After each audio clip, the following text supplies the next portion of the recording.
What's going on, everybody? It's Bucky and welcome to your very first Java tutorial. Now in this tutorial, before we begin writing any programs, we first need to download something called the JDK.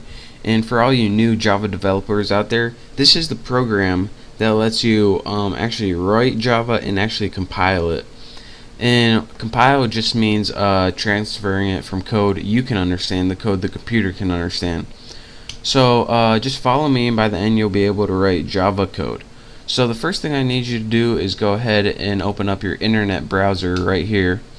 And once you have that open, I'm going to use Firefox. Go ahead and go to the website java.sun.com. And this is going to give you Java's main page. What you want to look for is the download link. And this is going to give you a bunch of different Java editions to download. You're going to want to go to the Java SE link, and this stands for Java Standard Edition. So go ahead and click that, and what we're looking for is something called the JDK, and this stands for Java Development Kit, so we can write and compile Java programs. Now we just want the top one, which is a standard one. This EE stands for Enterprise Edition. This NetBeans is something else. We don't want that. So just go ahead and find the standard basic edition and click download. And once you click that, it's probably going to bring you to a new page. Let's see. And yep. And it's going to say Windows, which we want, English, which we want. Go ahead and agree and press continue. I already have this downloaded, so I'm not gonna download it again. That would just be stupid. But once you download it, it's gonna give you an executable file. Now, your executable file is gonna look something like one of these. This is something else I downloaded, but it's gonna give you a file like this called exe. Once you get that file, go ahead and double-click this, and that's gonna start the wizard to download the JDK. Now it also might give you a file on your desktop right here, like put it somewhere right here. If it's right there, then just double click that, and once you do, a wizard's gonna pop up, and you're probably gonna have to click like next 40 times and press I agree to some stuff, next. But once that's all done, then you're gonna have the Java compiler downloaded. Now let me show you guys what the Java compiler is. If you go to your start menu, then press CMD and press enter, your command prompt is going to come up. Now what this allows you to do is have access to your Java compiler, and again, like I said before, the Java compiler allows you to transfer code that you can understand to code the computer can understand, and that's what we just downloaded. So let's test it out. Java C, press enter, nothing's working. And nothing's working because the Java compiler, it has it downloaded, but whenever you try to use it, it doesn't know where it is. So let me show you guys how to do that. And again, pay very close attention to this. Hopefully you downloaded it with all the default settings. If you didn't, then well, you're still going to be able to see what's going on. But go ahead and in your start menu, click on computer. Now go ahead and click the local disk, or whatever your main hard drive is. Then go ahead and click program files. Now you should have a folder called Java. Go ahead and click that. Now go ahead and click the version JDK. If you don't see this, it means you didn't download it right. So go ahead and click that, JDK. The next thing and last thing I want you guys to do is click on the thing that says bin right here. And remember, you follow all these instructions very carefully. Next, right click on any of these things right here. Just click on your topmost one. Remember, right click it and click properties. Now this is where you're going to tell Java to look for your compiler. So it says location. Go ahead and copy all of location, right click it and copy it. It should say something like C, program files, Java, your version, and say bin, the last thing. Make sure you get that bin. That's very important. If you're not, if you don't see it, then do this tutorial again and do exactly as it say. Anyways, you want to see that bin. So once you have this golden code, that's what we're looking for. Go ahead and X out of that. Now that's where the compiler is. So how do we tell your computer to look there? Well, go ahead to click My Computer again from your start menu, and click properties. Remember, you want to right click it and click properties. All of these are very important. Go ahead and click advanced system settings, and probably a little message is going to pop up if my computer is not freezing, and it is. So my computer, properties, advanced system settings, there we go, continue, and you're gonna see something in your system properties called environment variables. Go ahead and click that, and pay attention what I'm gonna do here. What we want to do is create a new user variable, so go ahead and click new. Now the variable name for this, you have to write path, P-A-T-H, and the variable value is going to write where that compiler is. Remember that link with the bin. So that's why it's really important that you get that link. Now go ahead and click OK, and bam, click OK on this, OK, and you now have your compiler set up and ready to run. So go ahead and go back to your command line, and in command line go ahead and type javac, and unlike before, we now have a bunch of crap that pops up, and this crap means that our compiler is ready and set and ready to go. So now, with that being said, we know that we are now able to write Java programs. So in the next tutorial, I'll show you guys how to do that, but for now, just follow this tutorial. That's how you install Java on your computer, so you can actually write Java programs. If you didn't follow those instructions exactly like I said, you're not going to be able to write Java programs on your computer. So make sure to follow this tutorial very carefully, do it exactly as I did. I know it's kind of a pain in the butt, but it'll be worth it in the long run. So thank you guys for watching. Make sure you get Java installed. If you have any questions or I wasn't clear on anything, just send me a message or leave a comment, and hopefully I'll get back to you. So again, thank you guys for watching. Hopefully you have Java installed, and in the next tutorial I'll show you guys how to write our first Java program. So thank you, don't forget to subscribe to my channel, and I'll see you in the next tutorial. What's up everyone, it's Bucky. Welcome to your second Java tutorial, and in this tutorial I'm going to be teaching you how to run a Java program. Now I'm not going to be teaching you a lot of the syntax about what's in a Java program. Before we do that, we actually need to know how to run one. So pretty much you're just going to be copying me write a simple program, and then you're going to be learning how to run it. So go ahead and open any editor. I'm going to open Notepad++ just because it's my favorite one. And go ahead, and the first thing you want to do is go to File, Save As, and we want to save this in, remember, whatever location. I already made a file on my right off my hard drive. In there I have a folder called test, and I'm going to save this as, let's save it as YouTube.java. And of course that .java is very important, and don't forget where you're saving this. This is also important. So now we have a file called anything.java. Mine's called YouTube.java. Now I'm pretty much just going to show you a simple hello world program. Again, in this tutorial I'm not going to be showing you like how to write Java. I'm just going to be showing you how to run it, and in the next couple tutorials I'll show you what everything means in it. But for beginners, just follow me. The first thing you need to write is a class.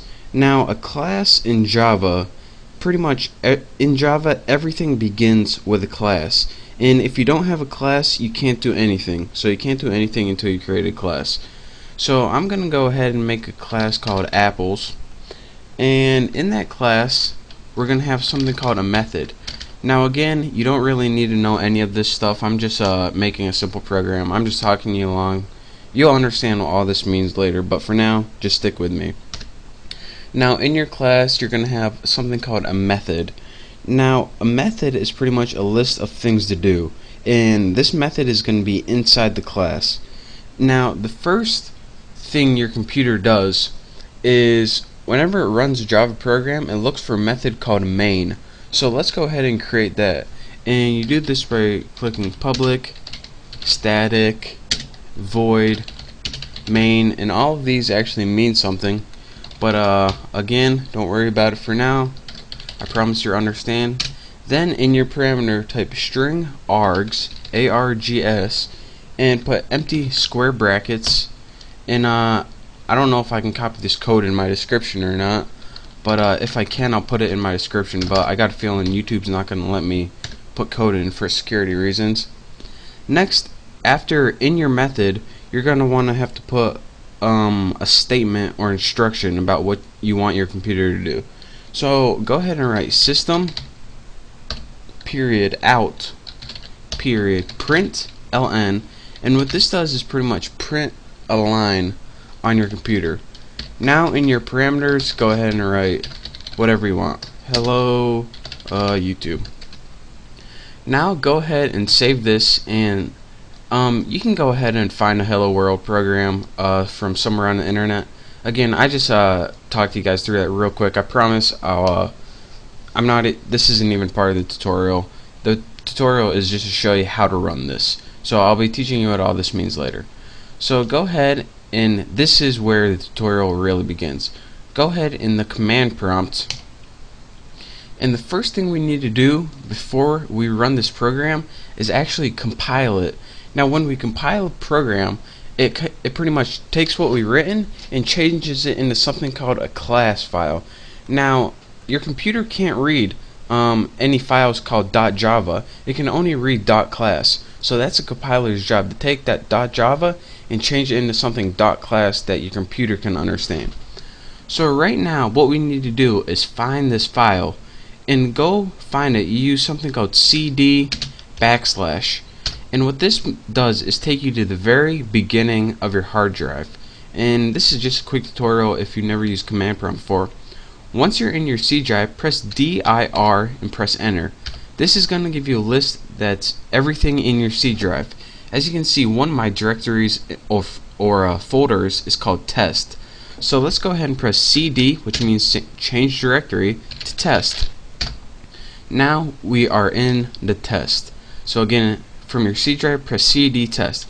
Now press dir and see what's in this. And let's see, YouTube Java. So how do we compile this YouTube Java?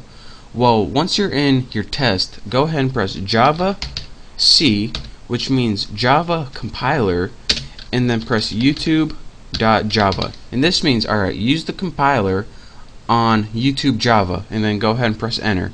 And what your computer does is, now if you press dir, we now have a apples.class. So what it does is take that Java file and change it into a class file depending on whatever you name your class. Remember, I named mine apples. So now that we have a class file, a file that the computer can understand, we can actually run this program. So let's go ahead and type Java, and that means run this program, and then type in the name of your class, which is apples. And now when you press enter, it says hello YouTube. So that's a quick tutorial on how to run simple Java programs. And again, I can't stress this enough, don't worry if you didn't get that Hello World program. That's not even the tutorial I wanted to teach you guys today. The tutorial was learn how to run these simple Java programs from your command line. And in the next tutorial, I'm going to be clearing a bunch of things up. So just practice running a simple program. I suggest you just to go ahead and copy a Hello World program from the internet somewhere. And once you do, just practice running it. And if you have any questions, you can just send me a message on YouTube or leave a comment, and I'll try to get back to you. But thank you guys for watching. Hopefully now you know how to run a simple program, even though you don't know what it means yet. So again, thank you guys for watching. Make sure to subscribe to my channel, and I will see you next tutorial. What's up everyone, it's Bucky, and welcome to your third Java tutorial. Now in this tutorial I'm going to be showing you guys how to download something called an IDE, where we're going to be writing our Java code. So again, there's one more last thing I need you guys to download, I promise, and then we're actually going to start programming Java. So in the last tutorial I showed you guys how to create a program in any notepad or any text editor, and how you can run it from your command line. But the only problem with this, and it's kind of a big problem, whenever you have a program like this in a regular text editor, and say you have like a 1,000-line program, whenever you try to compile it and run it, if something's wrong with it, you have no idea what's wrong and you don't even know where to look. Therefore, it's sometimes useful to get a better editor just for Java, made specifically. So that's why we need to download something called an IDE, and I'm going to show you guys how to do that right now. Go ahead and open up your internet browser, and go ahead and click eclipse.org. And Eclipse is pretty much a special text editor for only Java. So once this loads, go ahead and on the main page you're going to see something called downloads. Go ahead and click downloads. Now this is going to give you a couple downloads to click from. What you want is either the first one or the second one. I got the first one just because it includes a little more. And go ahead, and if you're on Windows, go ahead and click Windows. And what this is going to do is it's going to download an Eclipse IDE, and that's pretty much a text editor for Java. I'll show you guys what it is in a little bit. But where it's going to be is if you go to Computer and then go to wherever your downloads are, you're going to have something called a zip folder. What you need to do is extract. You're going to have a folder like this right here. What you need to do is right click it and press extract all. Then once you click extract all, it's going to give you a little wizard. Once you extract all that information, you're going to get a regular folder like this. This is pretty much like compressed stuff, and to get all the information out you need to extract it. That's what you do with any zip folder, by the way. Now once you have your regular folder, you can double click it, and now your Eclipse program is in this. And it's the little one that says application with a little Eclipse logo next to it. And what I did is I right clicked it and I created a shortcut, or you can press send to desktop, and this gives you, instead of having to go through your computer hard drive, you have a nice little shortcut on your computer right here where you can just click it and start writing Java programs. So again, it's just a basic download. I just want to show you guys, walk you through it a little bit. But once you do all that, you have the Eclipse program on your computer. So double click that and your Eclipse program starts running. Just select the default workspace, anyone is fine. And what this program does is allow you to edit code. So another cool thing about this, it has a compiler built right into it, so we can just run our code right from the same program and you don't have to mess around in the command line. So what we need to do first is go ahead and press File, New, Project, or Java Project, doesn't matter what one. Go ahead and press Java Project. Now you need a project name. I'm going to name mine Bucky, and go ahead and press Next, and then go ahead and press Finish. You probably could press Finish, but now you have a project named Bucky, and it just puts everything into a project. So you can, if you're working on like a different Java thing for a different company, but for here we're only going to be working with one project, so we only needed to do that once. Next, you have a project called Bucky on the left hand side of your screen, and go ahead and press this little arrow and it decollapses or expands this little pane, and you're going to see something called a JRE system library and a source.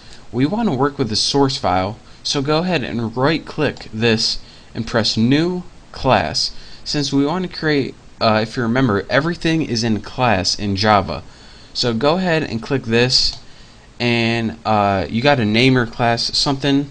Go ahead and I'm going to name mine Apples, and go ahead and press Finish.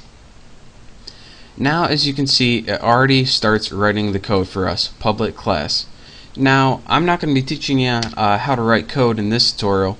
I already have a class named Apples from last tutorial, so I just wanted to get you guys set up in Eclipse in this tutorial. So let me go ahead and paste a program I already wrote. It's the same program I wrote in the last tutorial. And now once you have a program, I'm just going to show you guys how to run it, and then in the next tutorial I'm going to be showing you how to write everything. How to run programs in Eclipse, what you do is press this little circle with a triangle in it, and that says Run. And if you go ahead and press that, what your program does is just go ahead and run as Java application. Go ahead and click OK, OK, and down here it just runs your program. So that saves you a ton of time from saving it, finding the path, going in the command line. This is about 8,000 times easier than using a command line. So again, follow those instructions. And I want to show you guys one more reason why this is useful. In the command line in Notepad, if we had an error, then it would just mess up and it wouldn't tell us what's wrong. In this one, say instead of system we wrote syst something like that. That isn't a valid code, so whenever we try to run this and press OK, it says error exists. And then down here it says, alright, where does it exist? On line 3, right here. So you go 1, 2, 3, here's where your error is. Bam, you know exactly where it is and what you need to fix. So again, Eclipse is a really powerful tool, and that's the last thing I wanted to teach you guys. And now we are finally ready to learn the Java language. So now that you have done all of that, make sure to check out my next tutorial where I'm going to be teaching you what all this crap finally means, and finally how to write the Java language in syntax. So again, I want to thank you guys for watching. Thank you guys for sticking with me, running all of these programs and getting Java set up. I know it's a pain in the butt, but thank you guys. And again, make sure to subscribe to my channel. Thank you guys for watching, and I'll see you next tutorial. What is going on, everybody? Welcome to your 4th Java tutorial. And in this tutorial, we're going to be writing a basic Hello World program. But before we get started, let me point out to you guys one thing. Now, I told you guys at the point of downloading Eclipse was to check for errors, and whenever you get those error messages, it's going to say what line that the error is on so we can fix it. But the thing with Eclipse, and it's odd that it comes default like this, by default it comes without showing the line numbers. So before we get started, let me show you guys how to do one thing that I know a bunch of you guys are going to send me messages asking me how to do. In your window tab at the top, go ahead and click on Preferences, and then your Preferences tab is going to pop up. Go ahead and expand your General, Editors, Text Editors, and once you click that, it's going to have something that says Show Line Number. Go ahead and click Show Line Number, and go ahead and click Apply. Now, if you guys could guess what this did, it wouldn't surprise you. Showed the line number right there. Now we have our line number, so whenever we get errors, which we're bound to get, we're going to know where to go and where to fix them. Now, as promised, let me get to the basic Java programming, which you've all been waiting for.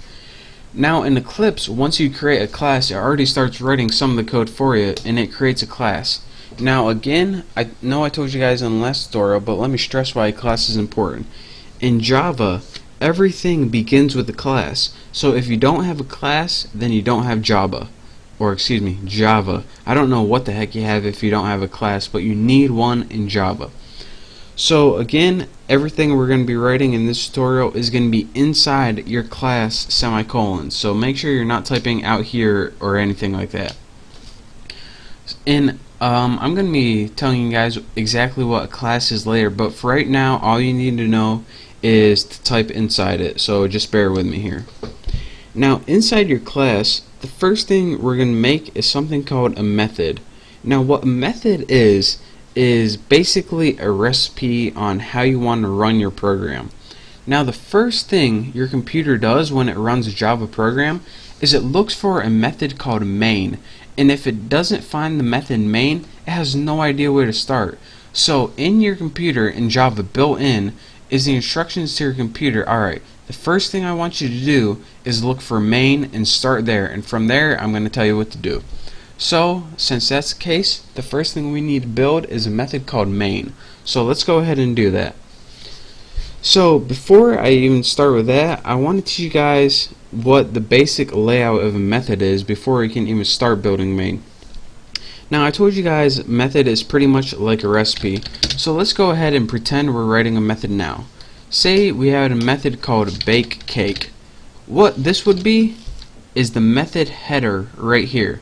Again, the method header is pretty much a substitute for the method name. So bake cake is the name of the method, and this is also called the method header.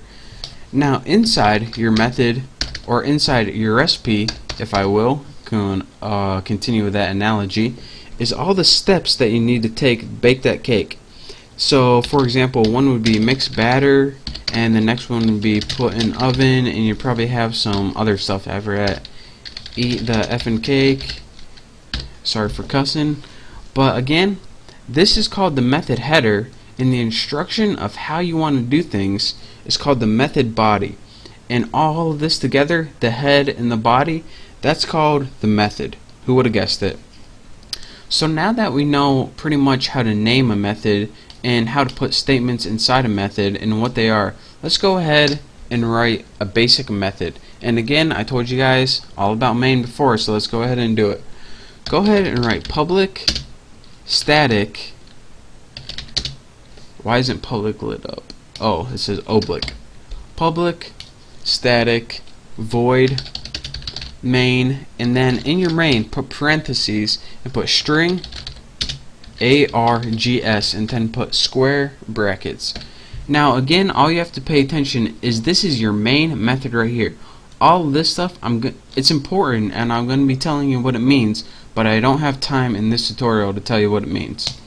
So again, this is what did I name it? Bake cake. This is all this is. And I know that you see a bunch of different keywords, and trust me, just bear with me. You don't need to know them right now. So just copy as I do and as I say. Is that even a saying? I don't know, but just follow along. Now that we have a name of our method, we need to give it some instructions. And all we want this method to do is print something out on the screen. So let's go ahead and write system dot or period. Why'd I write period right there? That's kind of embarrassing. System dot out dot println, and after this you want to go ahead and add parentheses and write hello YouTube. And I know I spelled YouTube wrong, but who cares? Now write a semicolon. Now let me tell you guys what I just did. Println is a built-in method, and what this is going to do is print a line out on your computer. Now if you're saying that, you're probably asking, alright, how come I needed to write system out then if this knows how to print a line? Well, print line can actually is pretty versatile method. It can actually print line to a database, or print line to your network, or print line to other things. But right now we want to just print it to our system. So again, I'm pretty much just telling you how to work with Eclipse right now, so just bear with me right here. Now once we have our method built, we want to go ahead and run this. So go ahead and click this little button on the right hand side of your screen, and it's going to run the program. Go ahead and you get this, click OK, and at the bottom right here you get something called hello YouTube, and again that's what we pressed. So that is how you build a basic method using, of course, your class, what you need, your method header, and your method body. And again, your method header and your method body together creates something called a method. Who would have guessed it? So that's your first tutorial on how to create a hello YouTube or hello UITube program. And I know you guys don't know what everything means right now, but I don't have time to go through every one of these things. Every one of these things, these keywords right here, actually takes an entire tutorial to describe. So just bear with me, just stick with me for now. And now that you guys know how to create a basic program, I can begin teaching you the more complex stuff. And yes, Java is a entirely, completely complex program. So just follow along with me for now. Type this out, and once you got your program working, you're ready to go on to the next tutorial. So I want to thank you guys for watching this tutorial. Make sure to subscribe to my channel. If you have any questions, just send me a message, but if not, just move on to my next tutorial. So again, thank you guys, make sure to subscribe, and I will see you next time. What's up guys, it's Bucky. Welcome to your 5th Java tutorial, and in this tutorial I'm going to be talking to you guys about something called a variable. Now what a variable in Java is pretty much like a placeholder for something else. Now if you remember from math class back in like 7th grade or whatever, whenever you had a variable and it was usually named something like x, you could have it set to a value like 73, and then whenever you used x in a program or a calculation or something, x would take the value of 73. And that's pretty much the same exact thing a variable does in Java. You assign something called a variable name to a value, then whenever you use the variable, people know that it's not really the variable, but it actually stands for that value. So let's go ahead and make one of these in Java. Now, to make one of these in Java, the first thing that you need to do is tell Java what kind of variable you're going to be working with. And there's a bunch of different kinds of variables you can work with in Java. You can use integers like 3. You can use integers with decimal points like 3.14. You can use letters like S. You can use strings of characters like Bucky. And so once you have that decided, you need to have a way to tell Java what kind of variable you're working with so it doesn't get confused. So what we're going to be working with today is something called a double. Now what a double is it's a keyword that tells Java, alright, you're going to be working with a number, but this number can have a decimal point as well. So after you tell Java what kind of variable you want to work with, you got to give it a name. So let's go ahead and say we're going to be working with a variable called double, and we're going to name it tuna. Now after you have a variable called tuna, you need to give it a value. So go ahead and write tuna, which is the variable name, and then go ahead and press equals. Now what equals is here is something called the assignment operator, and what it does is assign a value to tuna. So what value are we going to assign to it? Let's go ahead and write 5.28, my favorite number, 5.28. So here's what we did so far. We told Java that we're going to be working with a variable called tuna, and that is going to be a double, meaning that it has numbers on both the left and right hand side of the decimal point. Again, an integer is only a whole number like 8, 10, -4, and a double has a fraction like 5.28, 8.18. So again, we told that tuna is a double. It has a fraction. Next we said, alright, what's the value of tuna? Well, here's the name, here's the assignment operator, and here's the value. Tuna equals 5.28. Now we have a variable that has the value of 5.28 that we can throw into any Java program. So let's go ahead and do that. And how we do that is just like we did before, just print it out on the screen. So let's go ahead and write system, let me type it right, system.out.print. And in your parameters, instead of typing a string of text like this is a string, all we have to do is type the word or the name of the variable, such as tuna, and that would print tuna out on the screen. Don't believe me? Let me show you guys. Let's go ahead and run this, and as you can see down in our little run box, it has the variable 5.28. So that is how you write variables out on the screen using Java. And another cool thing that you can do with these variables is, in the last tutorial I showed you guys how to write strings of text on the screen. You can also combine these variables with strings of text. So let's say we want to write system.out.println, and get out of here, Hoss. And in our print line we're going to say I want, then go ahead and press space. Actually, this brings me to another point, which I will say right now. There's two different things, system out and print, and system out and print line. So let me show you guys what those do right now. System.out.println, and let's go ahead. So what's this saying right now? I want 5.28 what do you want? 5.28 movies. I want 5.28 movies. Makes no sense, but just deal with it. Now let me show you guys what this does, and I'll show you guys why it does it.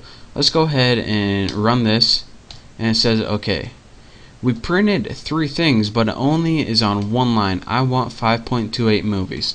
And let me show you guys why this is. There's 2 different print statements that you guys learned so far. A system out print, which you see in the first 2 lines, and a system out print line, which you see in the next line. What a print statement does, a basic print with no line, is it says, alright Java, we want to print this, but we want to stay on the same line.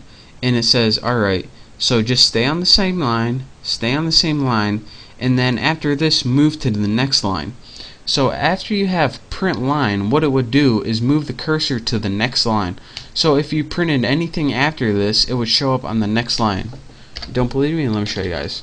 System out print, and we can even have a basic print statement right here, and let's have apples. Let me go ahead and run this, and as you can see, this one moved to the new line. So that's the difference between the print statement and the print line statement. Anytime you use a print statement, it stays on the same line that you're printing on, such as here.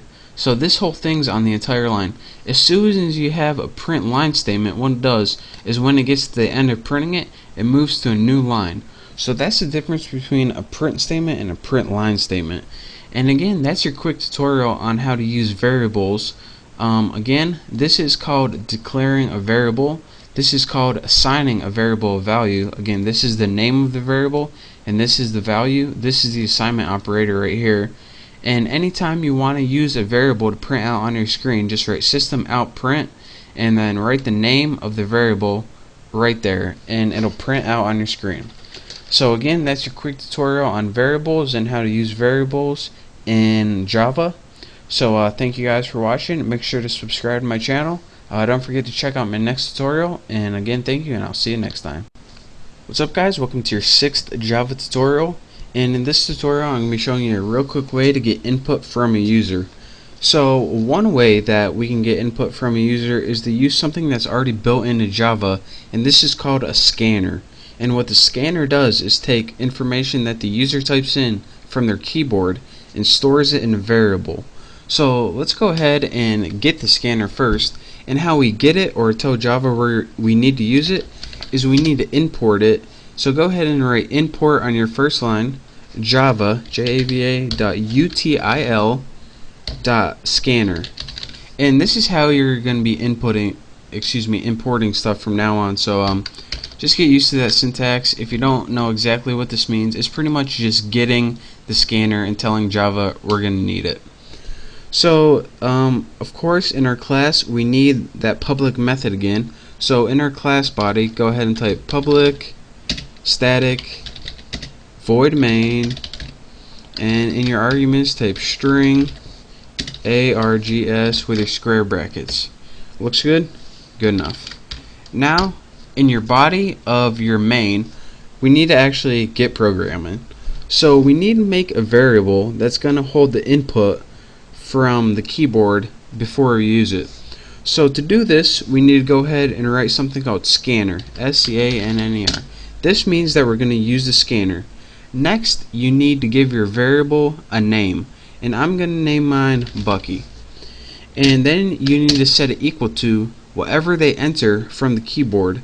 So to do this, you need to follow along. New scanner, and in your parentheses right here, let me add my semicolon first, you need to type system.in.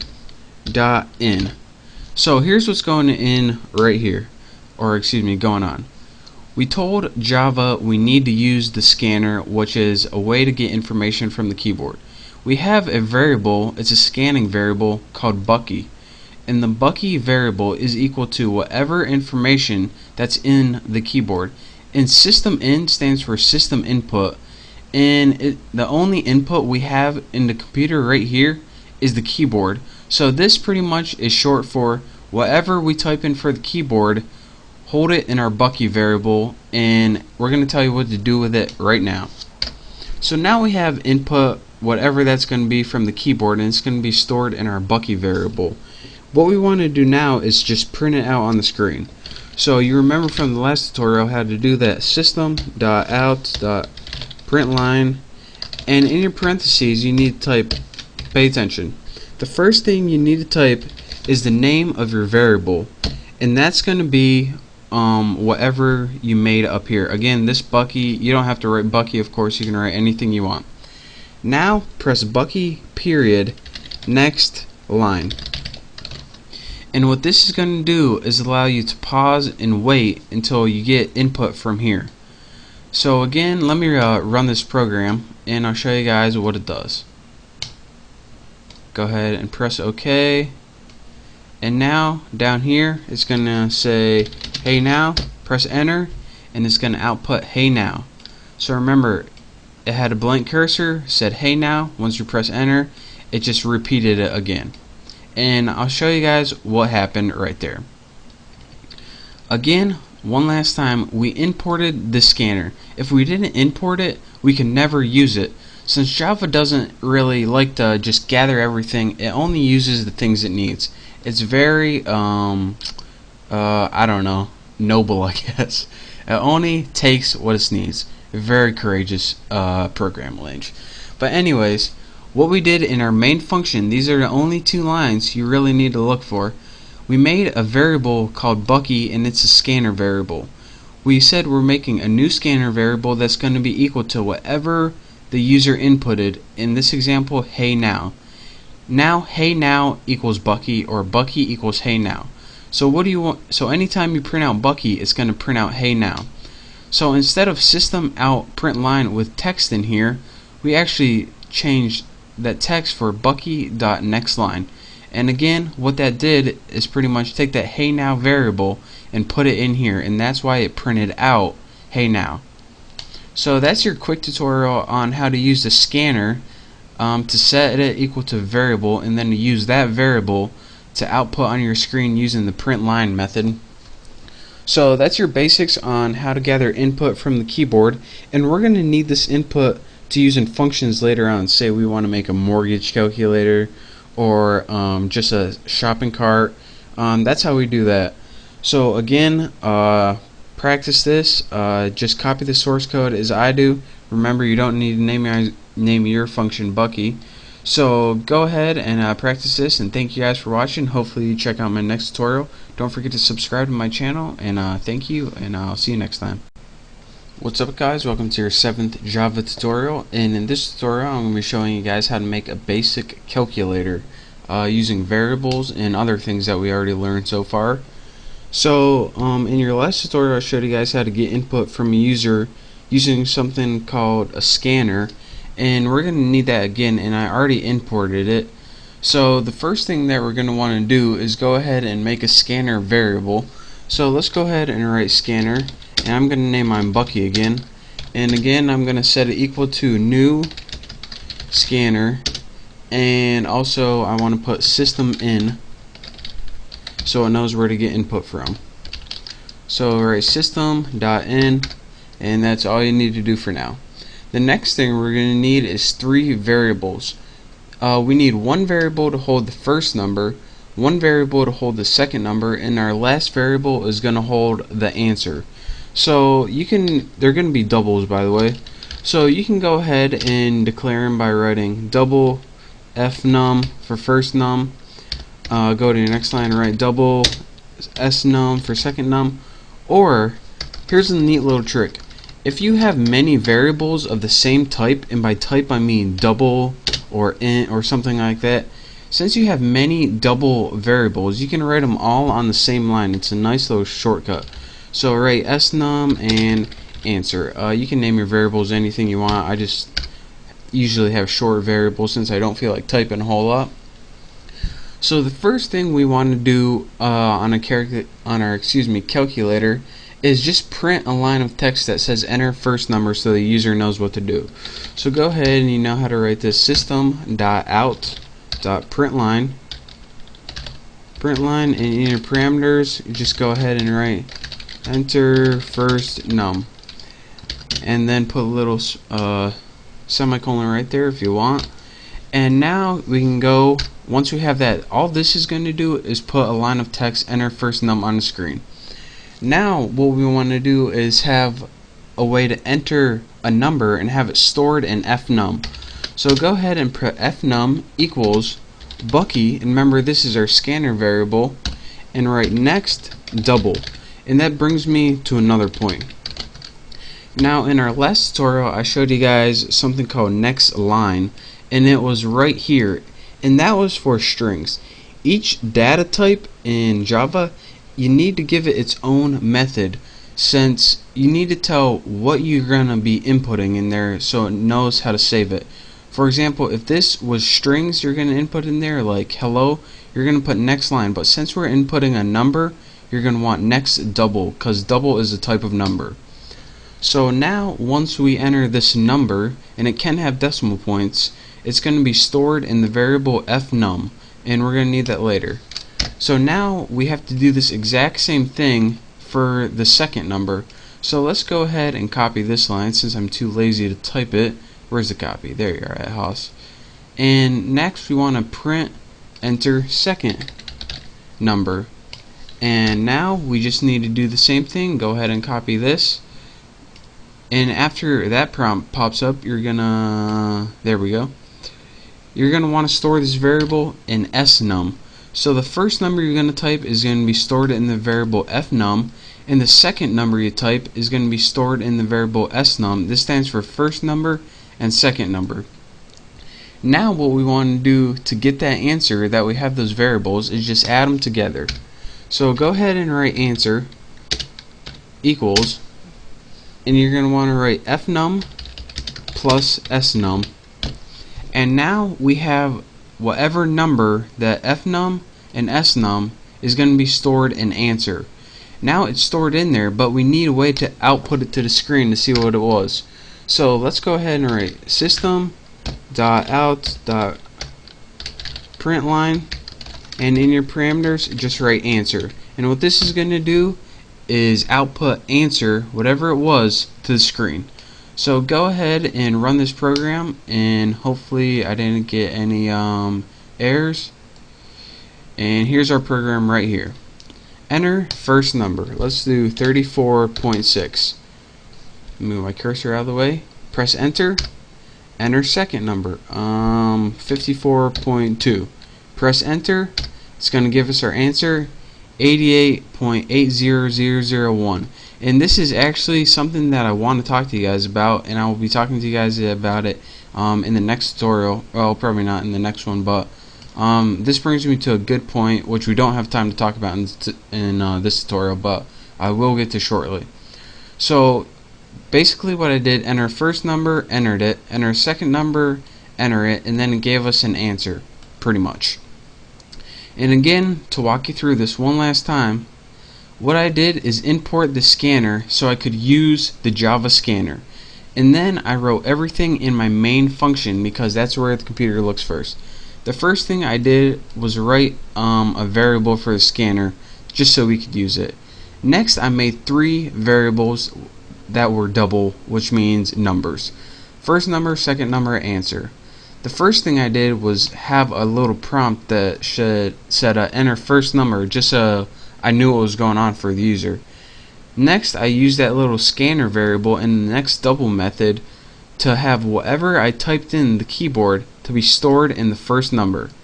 Then I just had something that says enter second number, and then I had it have the user input something else, and whatever they inputted that time is stored in snum.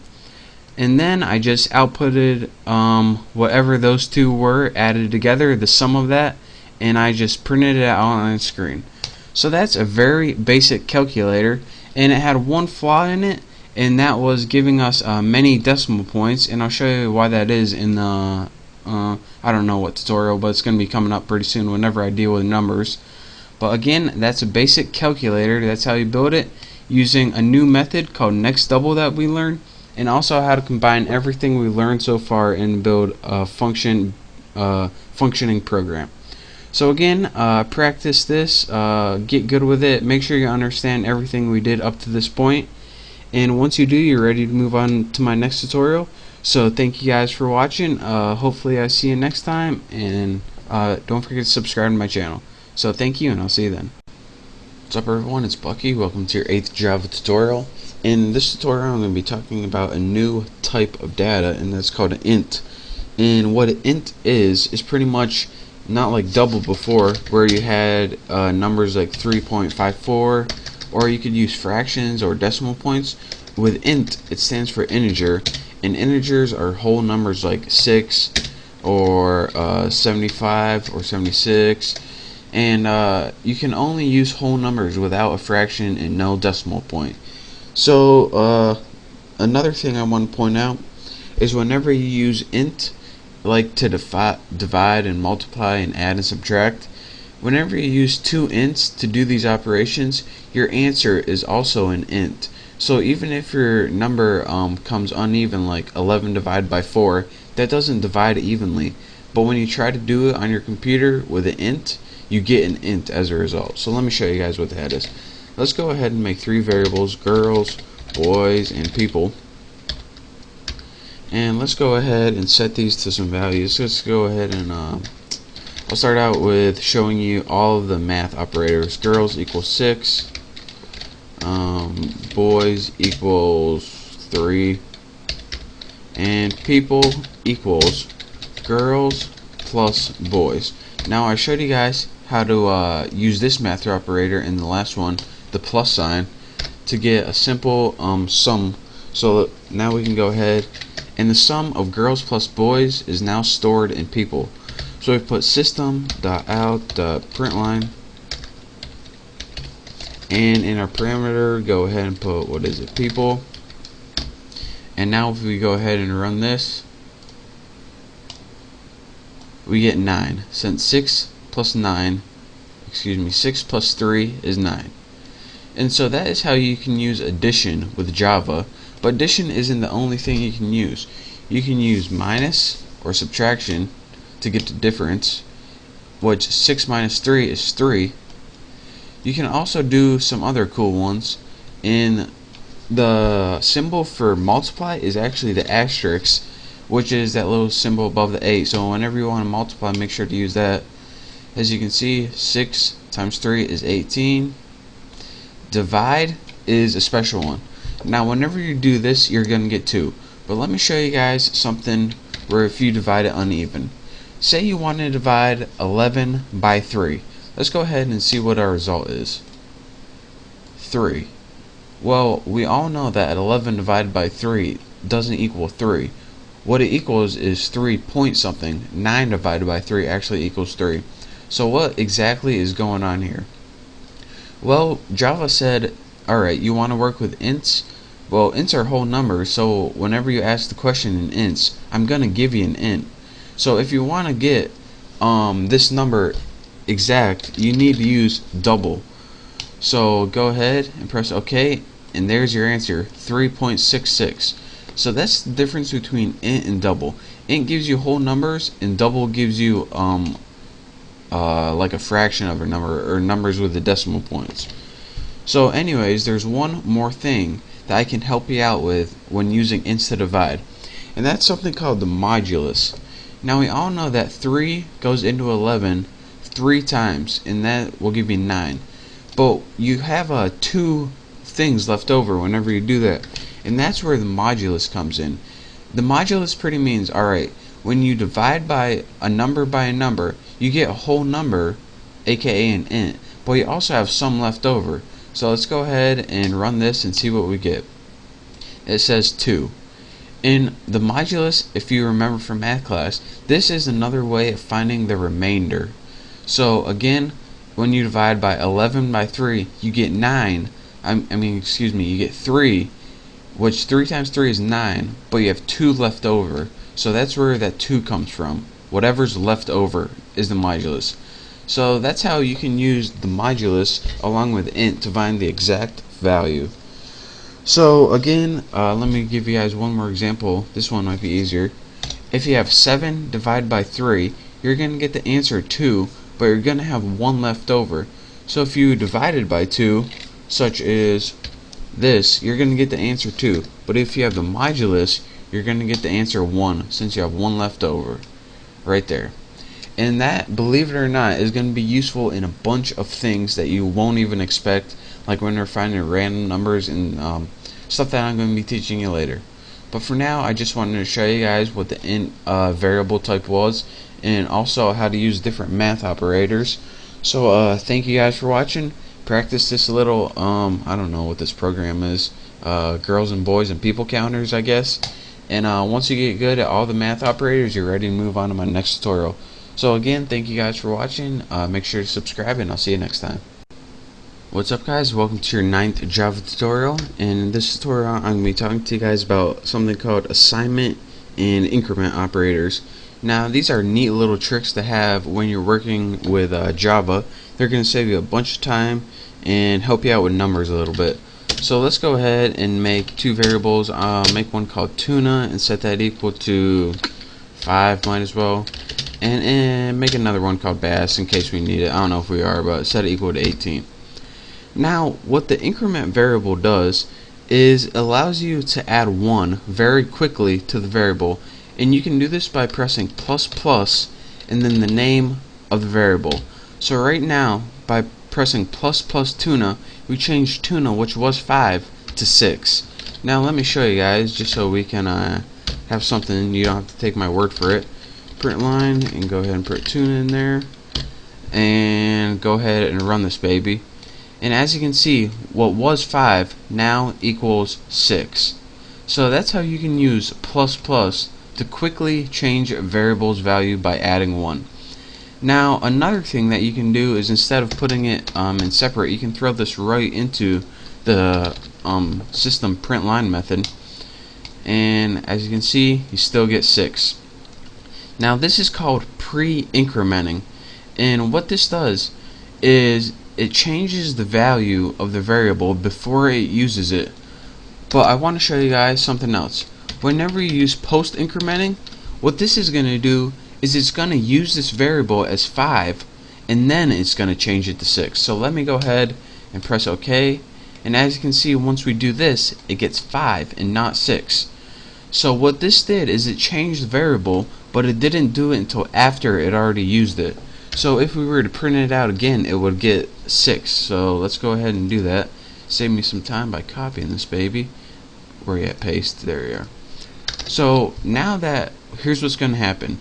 This is going to change the variable to 6, but it's not going to do it until after it already outputs it as 5. And now once it's 6, it's going to show 6 right here. So let me show that. And as you can see, 5, and then it changed it to 6, and then we just outputted the regular variable. And this doesn't only work with addition. You can also use this with subtraction by pressing -. You can change it by subtracting 1 and getting 4. And let's see what else there is. What else is there? You can also do something else, and this is called an assignment operator. So now we can know how to use the increment operator using 2 plus signs and also using 2 minus signs to subtract 1. You can also use the assignment operator, let me get some space right here, to do it if you want to do more than 1. And instead of changing the value of tuna, and say you wanted to add 5 to tuna, you would put tuna equals tuna plus 5. And what this would do is take that number 5, add 5 to it, and give you the value of 10, which I will show you right here. 10. Now this is a pretty simple way. It takes the new variable and sets it equal to the value of the old variable plus the new number. But there's an easier way you can do this. What you can do, instead of tuna equals tuna plus 5, you can do tuna plus equals, let's get a new number, 8. And what this does is take the new variable you want to use, tuna, and just add 8 to it. So it's a lot easier way than typing all that. So now we should get the number 13, and we do, just like that. So that's called, I think it's called assignment operator, but I'm not exactly sure. It's how you can use plus equals to add this number to the old variable to get brand new variable. And also, just like anything else, you can use this with subtraction to subtract 8 from it, even with multiplication to multiply 8. And if you do this, you should get the number 40, and you do. So that's how you can use basic increment operators to increment 1 very quickly using plus and minus for subtraction, and also assignment operators so you can assign a value to a new variable very quickly without having to press tuna equals tuna times 8 or something like that. So those are just some nice little shortcuts that you can use. So get familiar with them, because if you do, it's going to save you a bunch of time, and if you don't, then you're going to waste a bunch of time. So thank you guys for watching my Java tutorial. Make sure to subscribe to my channel, And again, thank you for watching, and I'll see you next time. What's up, guys? Welcome to your 10th Java tutorial. And in this tutorial, I'm going to be getting to the actual good stuff in Java. So in this tutorial, I'm going to be showing you guys what if statement is and how to use it to make a decision. There's going to be a lot going on in this tutorial, so pay attention. It's going to be sweet. What an if statement is pretty much how your computer makes decisions. You're going to give it a test, such as, am I a boy or am I a girl? And your computer looks at this, and if it says you're a boy, it does one block of code, but if it says you're a girl, it does another block of code. For example, you could build a program to, if you're a boy, take you to a boy website, but if you're a girl, take you to a girl website or something like that. So what we need to do here is build an if statement, and to do that, go ahead and write if. Now after that, you have something in parentheses. Now what is in your parentheses is called the condition, but what the condition actually means, condition is just like the technical term. What it is actually a test. Whatever you want to test, you're going to have two choices for now. Say we have a variable called, let's just name it test, and let's make it int test is equal to 6. So now we have a variable that we can test. So let's go ahead and test this, and let's go ahead and say if test is equal to 9, and this brings me to another point. Your testing operators. There, let's see, probably 6 different ways off the top of my head that you can test. The first thing you can do is to see if something is exactly equal to something else. So this means if 6 is exactly equal to 9. Remember, you don't use one equal sign, because when you use one equal sign, that means you're assigning it to a value. When you're testing it, you use 2, because you don't want test to equal 9, you just want to test if it is equal to 9. So that test, if the variable called test is equal to the value 9. If you want to test if it's not equal, you need exclamation point equal sign, and this means not equal. And of course, as expected, you got your less than signs. Is 6 less than 9? Is 6 greater than 9?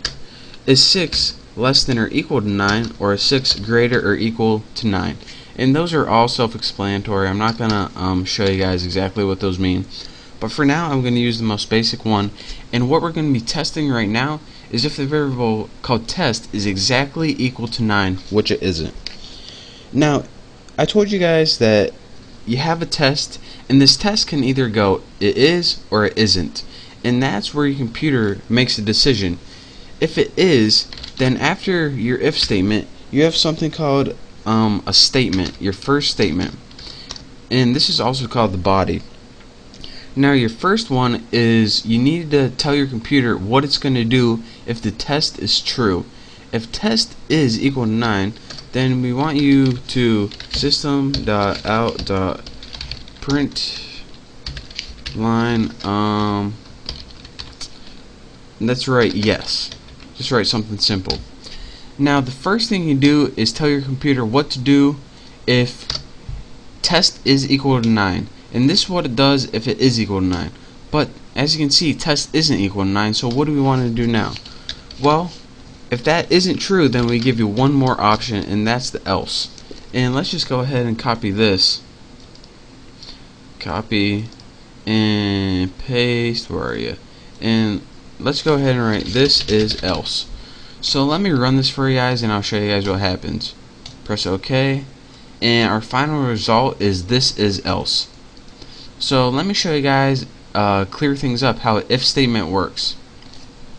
How an if statement works is you write if, and then you have a variable.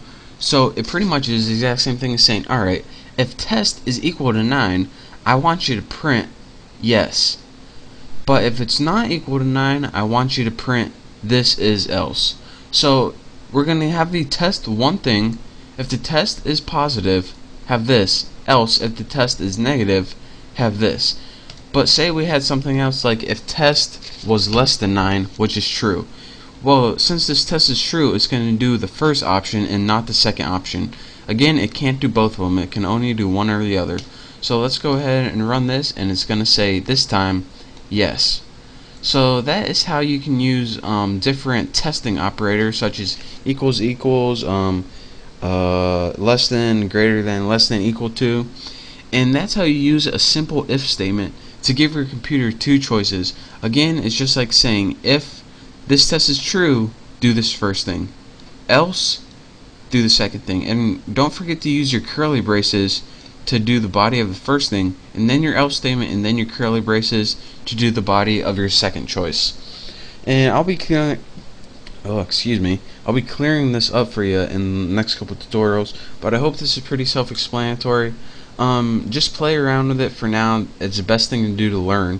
So just copy this, throw in some new variables, and soon enough you'll get the hang of it. So thank you guys for watching. That's the basic if statement, how to tell your computer to make a simple decision.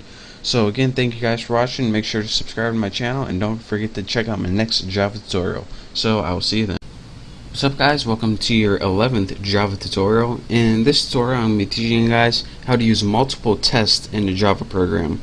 Now in the last tutorial I showed you guys how to test one thing, such as if let's say apples was less than 3, then do something. Well, there's actually a way to, in your if condition, test many tests in the same condition. So let me go ahead and demonstrate this point. Let's go ahead and make a simple dating website. So we need two variables, int boy and int girl. And let's go ahead, boy set him to 18, nice young buck as myself, and girl set her equal to 68, should be an old cougar. So let's go ahead and make a simple if statement. And in the test condition, as I told you guys before, we learned how to test one thing. So if boy is greater than 10, we would execute a certain block of code. So let's go ahead and do that. System out print line, and if he's older than 10, we'll write you can enter, since we can grant him permission. Else, if he's less than 10, then what do we want to do? Let's just copy this, save us some time. Copy and paste. There we go. You are too young. So let's go ahead and run this real quick and make sure everything's working. And since boy is greater than 10, it says you can enter. So that's what I taught you guys last time, how to do one test in an if statement. But there's a way where you can do multiple tests in the same condition. Now say you wanted to make sure that the boy is greater than 10 and the girl is less than 60, since we don't want any senior citizens on our site. No offense, but this is a site for younger people only. So what we would do is use something called the double ampersand, and this stands for and. And whenever you use this, that means that either test on either side of this has to be true for this to be true. So for example, if boy is greater than 10 and girl is less than 60, which is false, you want to print you can enter, else print you are young. And again, here's what and means. Whenever you have this little double ampersand, and that's a little symbol above the 7 on your keyboard, this test has to be true, and this test has to be true for this piece of code to execute. If either one of these are false, or if they're both false, then this code is never going to execute. So let's go ahead and change this to you cannot enter. So if the boy is greater than 10, which is true, and the girl is less than 60, which is false, 68, print this, you can enter. So it's not going to print that, it's going to print this, you cannot enter. So let's go ahead and run this, and as you can see, you cannot enter. So let's go ahead, and what if we change this to the girl was within the age limits, 40, and we ran that baby again. It would now say you can enter. So that is how you use something called multiple tests in the and sign to make sure that two tests are true so you can execute a certain block of code. But there's also another neat thing besides the and that's called the or. And to do that, you use two little pipe signs, and that's the key above your enter when you press shift. It's I think it's called a pipe, it's like a pipe or pipeline or something. But here's what this means. Two little pipes, this means OR. And what OR means is either this has to be true or this has to be true. Only one of these have to be true to execute this first statement. If they're both false, then it's gonna just skip that and go to this. So let's go ahead and in another point, in an OR statement, this one has to be true or this one has to be true, or they both can be true, such as right now. So let's go ahead and change this to girl equals 99. So only this one is true, but this one is false. Using the OR thing, you can enter should show up. So let's go ahead and we ran it and it said you can enter. And let me show you guys what happens if both of them are true. It should do the same thing. Girl equals 44. Run it. Again, it says you can enter. But again, the only way that this is not going to work is if both of them are false.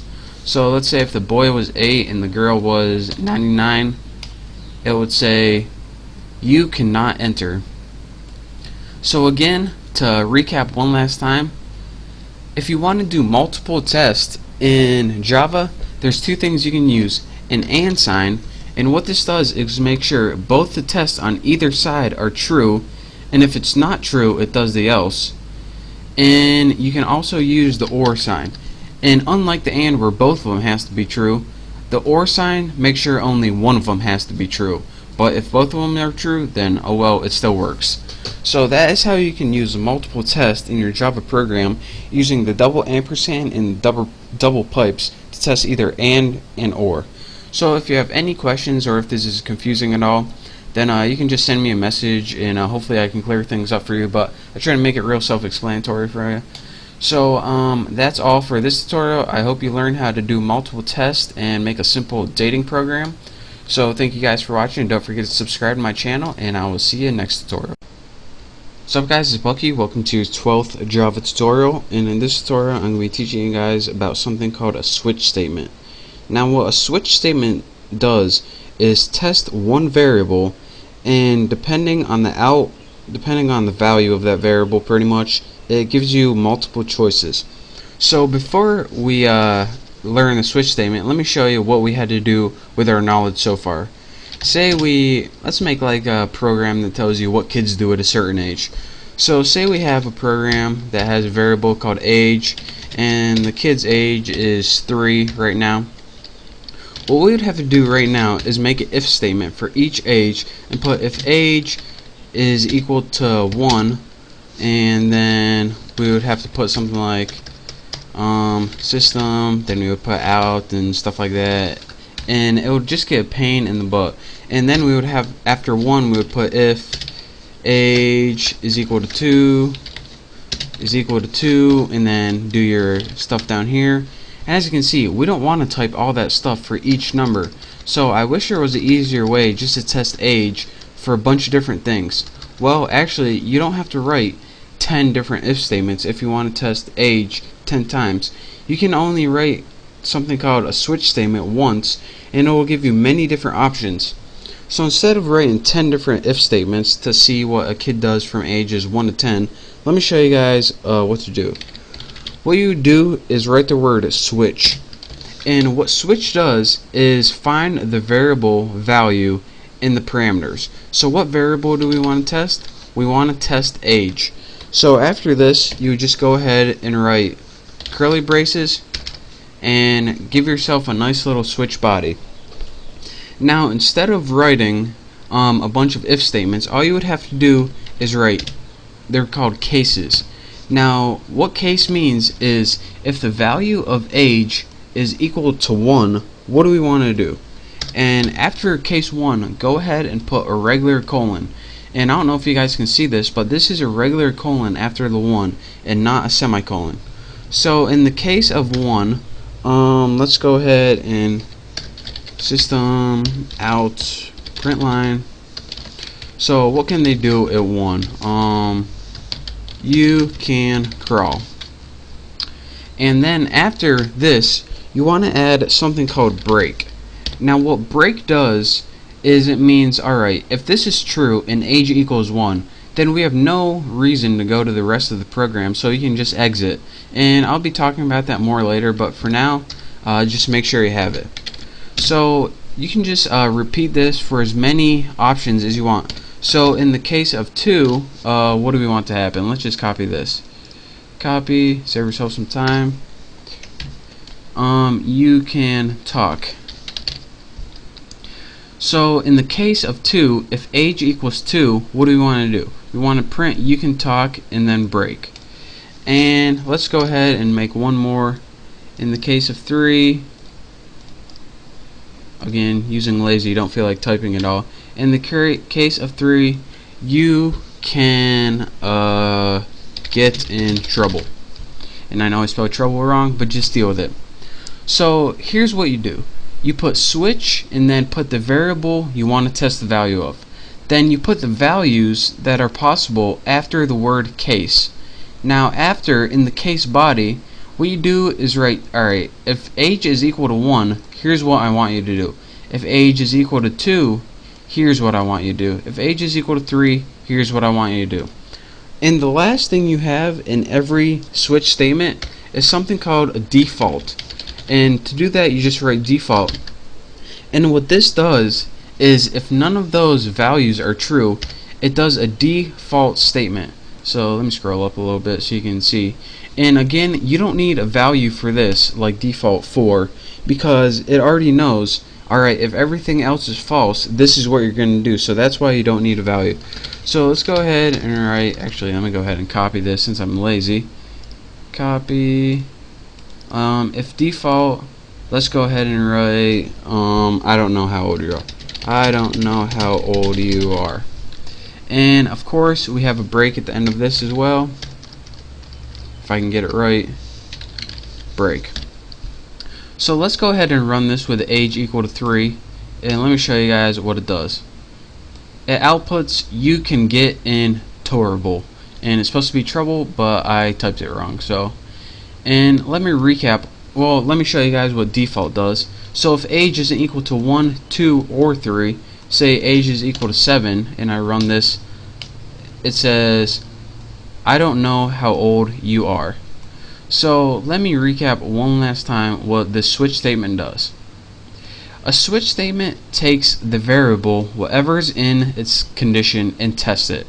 So then it looks through the cases to see what value that variable is equal to. If it's equal to the value 1, it prints this. If not, it doesn't do it at all. Then it looks if it's equal to the value 2. If it is, it prints this. If not, then it skips this as well. Then it looks if it's equal to the variable 3. If it is, it prints this. If not, again, it skips all of these. And then if it doesn't hit any one of these, then it goes to default. And what default means is I ran through all these options and none of them worked. So by default, I got to do something. This can't be just a waste of a program. So by default, I want to output I don't know how old you are. So that is how you can use the switch statement to test a single variable for many different values.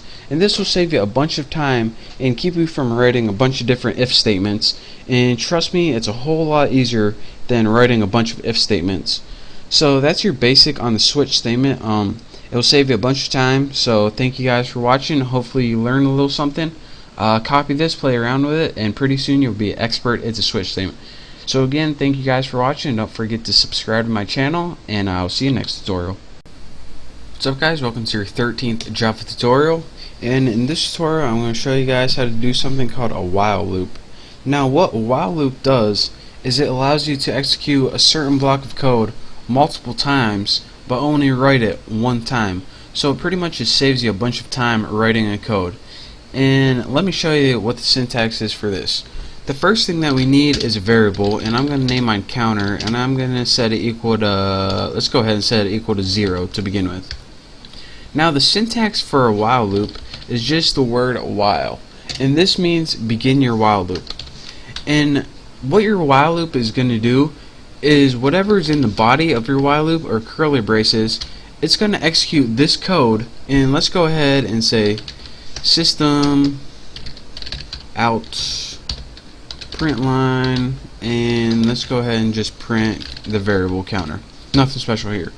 So what this is going to do is it's going to execute this line of code multiple times. So you're saying, alright, how many times is it going to execute? Well, that is up to whatever you put in the condition.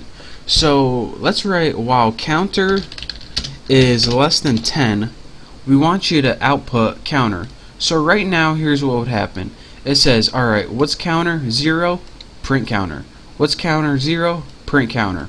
So this loop would kind of go forever. So we need a way to end the loop somehow. So we need a way to change counter. So let's go ahead and use the incrementing operator that we learned last time and just put counter plus plus. And let me run this real quick and show you guys what it does.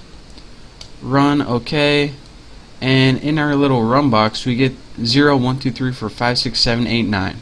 Just what we wanted. Now let me show you guys one more time what this does. We had a counter variable to begin and it started at 0. The first time we told while is, alright, while this counter is less than 10, we want you just to write whatever number it is on the screen. So the first time it looped, it was 0, so it outputted 0, and then it added 1 to it, so then it was 1. So now it looked at it again. Is counter less than 10? Yup, let me put that on screen. Now it's 2. Is counter less than 10? Yup. And it did that again and again until it got to 10. And when it got to 10, is 10 less than 10? Nope. So I'm just going to not do anything. So that's how you use loops to execute a block of code many times without having to write it over and over again. If we didn't have this, we would have to write our print statement 10 times, and as you can see, this saves you a bunch of time. So again, the syntax for a while loop is while, and then put your test condition in what are these called, parentheses, and then put whatever you want to execute in curly braces right here, and whatever you execute is going to do that however many times you say. So that's your quick tutorial on loops. This is a while loop. There are different kinds of loops where I'm going to be probably going over in the next tutorial, but this is your basic while loop. So thank you guys for watching. Hopefully you test this out a little bit and play around with it, and you'll be an expert in no time. So again, thank you guys for watching. Don't forget to subscribe to my channel, and I will see you next tutorial. What's up guys, it's Bucky. Welcome to your 14th Java tutorial. In this tutorial I'm going to teach you guys how to use multiple classes. Now so far I've taught you guys how to build everything in one simple class such as this, but usually in like 99% of the time, if you're working for like a company or building a bigger application or program, anytime you want to build something that's bigger than something really simple, you need to know how to use more classes or multiple classes.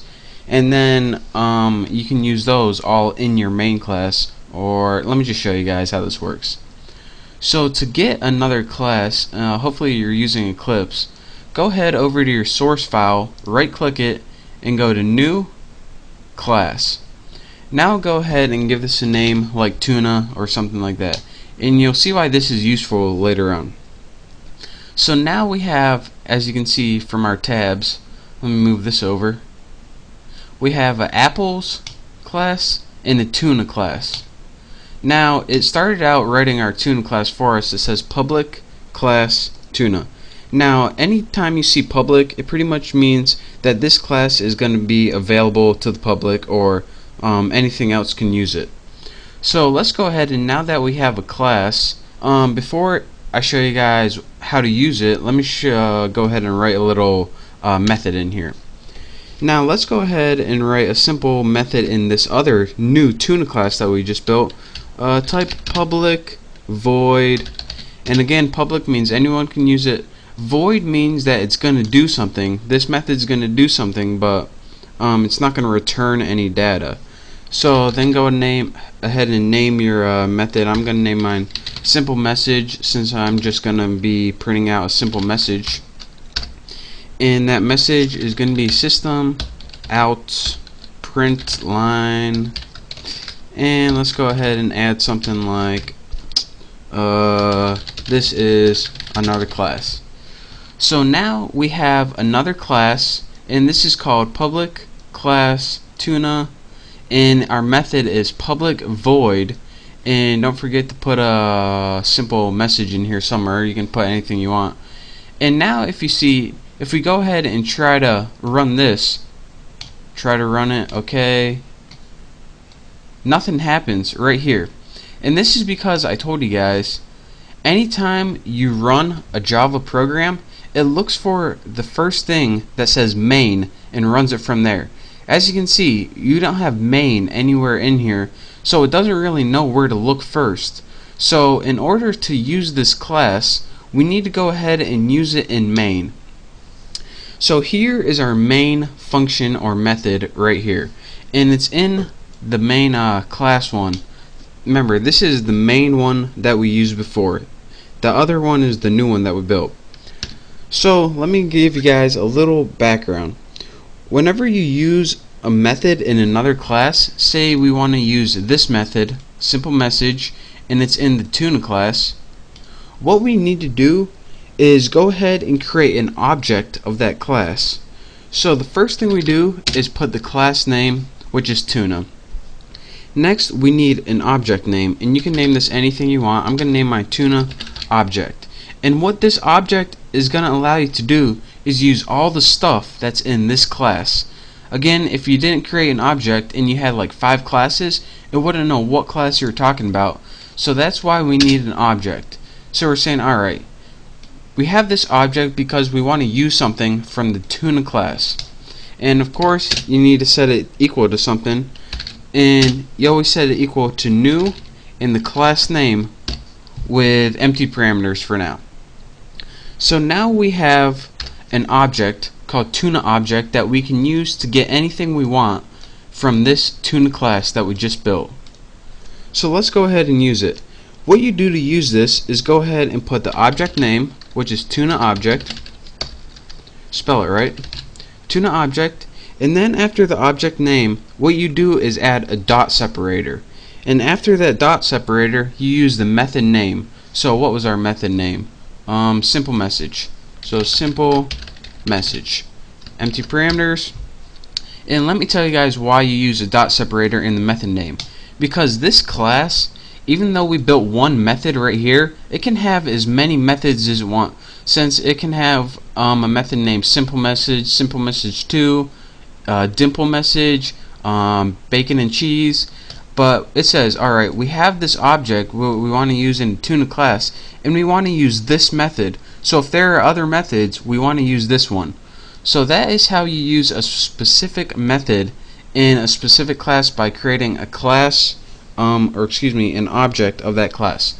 So let's go ahead, and unlike before, when we run this program, we get the message that we just built. This is another class. And so this is how you can use different classes in your main program or your main method. So this is a way that if you own like a software company, you can say, alright, Tommy, we need you to build one class to do this. John, we need you to build another class to do this. Stephanie, we need you to build another class to do this. And then you, as the head programmer, would put all those classes together, and it's just a way that different programmers can combine all of their work without having to work on the same file. So this makes it a lot easier. Again, that's how you use a different class, such as this, an outside class, and call it into your main method or function. So that's your quick tutorial on using multiple classes. Follow this tutorial exactly and play around with it, and soon enough you'll be an expert at it. So again, thank you guys for watching. Make sure to subscribe to my channel, and make sure to check out my next tutorial. What's up guys, it's Bucky. Welcome to your 15th Java tutorial. And in this tutorial I'm going to be teaching you guys how to use methods with parameters. Now in this tutorial we're also going to be building a custom function where we're going to let the user enter their name in an outside class, and it's going to call it in the main class and just say like hello to whatever your name is or something. So if that sounds complicated, then follow along, and I promise I'll make it easier. It's probably easier just to see than me to even say, so follow along. So again, we have our main apples class with our main function or method in here, and we have our outside tuna class with the method that we call. So let's go ahead and clear everything out of your public class tuna, if you have anything in there, because we're going to be adding a new method. So go ahead and type as I do, public void, and we want our simple message again. And instead of just adding empty parameters, this time we needed to take an argument in our parameters. And let's go ahead and make a string variable and call it name. So again, anytime you have something in your parameters, is called an argument. An argument or extra parameter data is pretty much any extra information that the method needs in order to work. So let me show you guys what this method actually does, and you'll see why it needs extra data. What it does is just system out print line. It just prints on the screen hello, and then it prints the name. So if you don't have a name, it would print hello and nothing. So again, an argument is any extra information that the program needs to run. So again, what this is going to do is print hello and then your name. So before we use it, we need to do a couple stuff to our main function. Of course, to enter our name, we need to import the scanner, or else we have no way of importing data to Java. So go ahead and import java.util.scanner, and this is going to allow us to use a scanner so we can give information to our program. Next, we need to make a scanner object, so let's go ahead, scanner, name it input, new scanner, and I believe that I taught you guys how to do this in the last tutorial, so you should know what I'm doing. System in, and that's that for that line. That makes that we can use the scanner. Next, go ahead and do what we did last time and create a tuna object, so we can use this object to get the information from the tuna class. We just need that empty parameters. Next, let's go ahead and print system out print line, spell it right, and we just want to write a prompt to the user so it knows what to do. Enter your name here. So this is pretty much the only thing that's going to go on right now. We now have text on the screen that says enter your name here. Now we need the next thing they enter to be stored in the variable name. So let's go ahead and make string name, so the variable name is equal to input next line. And I told you guys how to input integers using the scanners. Anytime you want to input a string, you use this next line method. So again, anything that the user enters is going to be stored in the variable name. So now what it's going to do is look at name and say hello name. So if you entered Bucky, it's going to say alright, Bucky equals name, so hello Bucky. So now before we do that, we need to actually use that object to call the method. So tuna object, and go ahead and put your dot separator, simple message with your name parameters.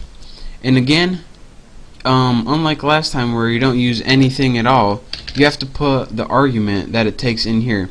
And this says again that this isn't just a method that you don't need any extra information for.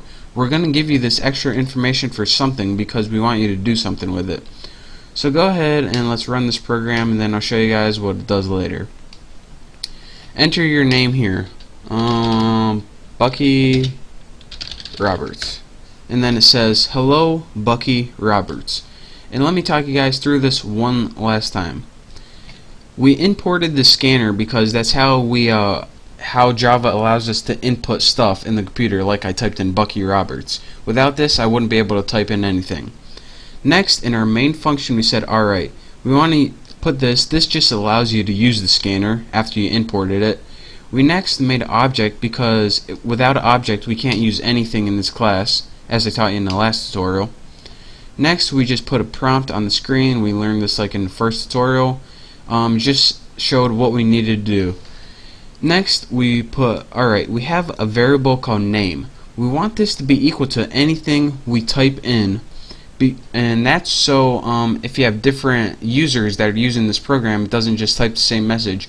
You can use it for a bunch of different users no matter what they type in for their name. Next, we said, alright, in the class tuna, use a method called simple message that takes an argument of name. So it's going to go look at all the classes, find the one called tuna, and find the method that's called simple message, and do whatever it says to do. And what this method says to do is say, alright, take a variable called name, which we already had, we just gave it to it, and then just print out hello, whatever the name is. So it says, alright, hello Bucky Roberts. So that is how you use a method with a parameter, and that's what parameters do. It's just an extra bit of information that you might need to run a program. So again, that's your quick tutorial on how to use methods with parameters in a different class. So thank you guys for watching, and don't forget to subscribe to my channel for all my latest videos, and also check out my contests. So again, thank you, and I hope to see you in my next tutorial. What's up guys, it's Bucky. Welcome to your 16th Java tutorial, and in this tutorial I'm going to be teaching you guys how to use multiple methods and also something called instance variables when working with classes. So let's go ahead and open up our tuna class and clear anything out if you have anything in there. And let's go ahead, and the first thing I want to do is make a new variable called private string and just put girl name, because we're going to be making a program in this tutorial to output the name of our first girlfriend. So the first thing you probably notice is instead of public I put private, and this is because when you're working with classes, right now we have two types of variables, public and private. Public variables, any class can use that variable, but when you use a private variable, only the methods inside this class can use it. So the methods that we're about to build can manipulate and change and also access this variable. If we were in another class like this one over here, it couldn't use this variable in this class. So private means private inside this class. Only the methods can use it inside this class. So let's go ahead and make some methods. The first method I want to make is public void set name. And what this is going to do is set the name of whatever we put into it into the variable girl name. So of course we need a parameter string name. So now we have two variables, name and girl name. So let's go ahead and add some instruction for this method. We're going to put girl name is equal to name, and that's all. That's all we need for this method. And what this is going to do is this. Whenever we use this method in our main program, whatever we put in for the argument for this method, all it's going to do is make sure girl name is equal to name.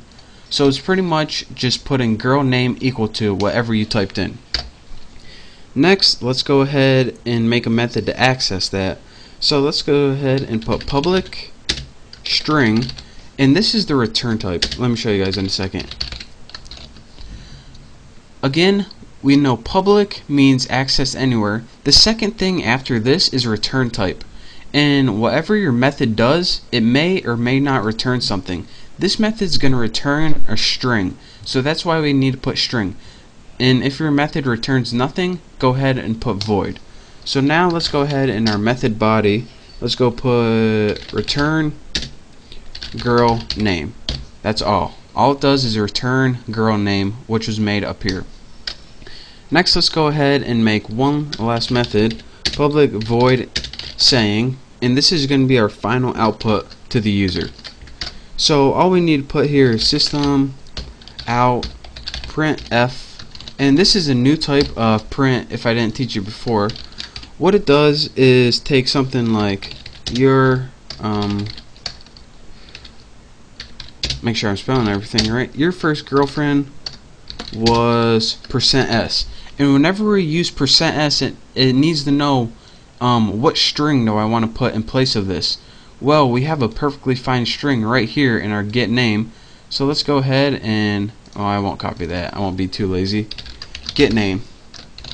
So it's going to say your first girlfriend was, and whatever girl name is as defined up here, that's what it's going to output. You'll see what it does later. But for now, let's go over to your apples one. Make sure you import your scanner and make a tuna object so we can access that class.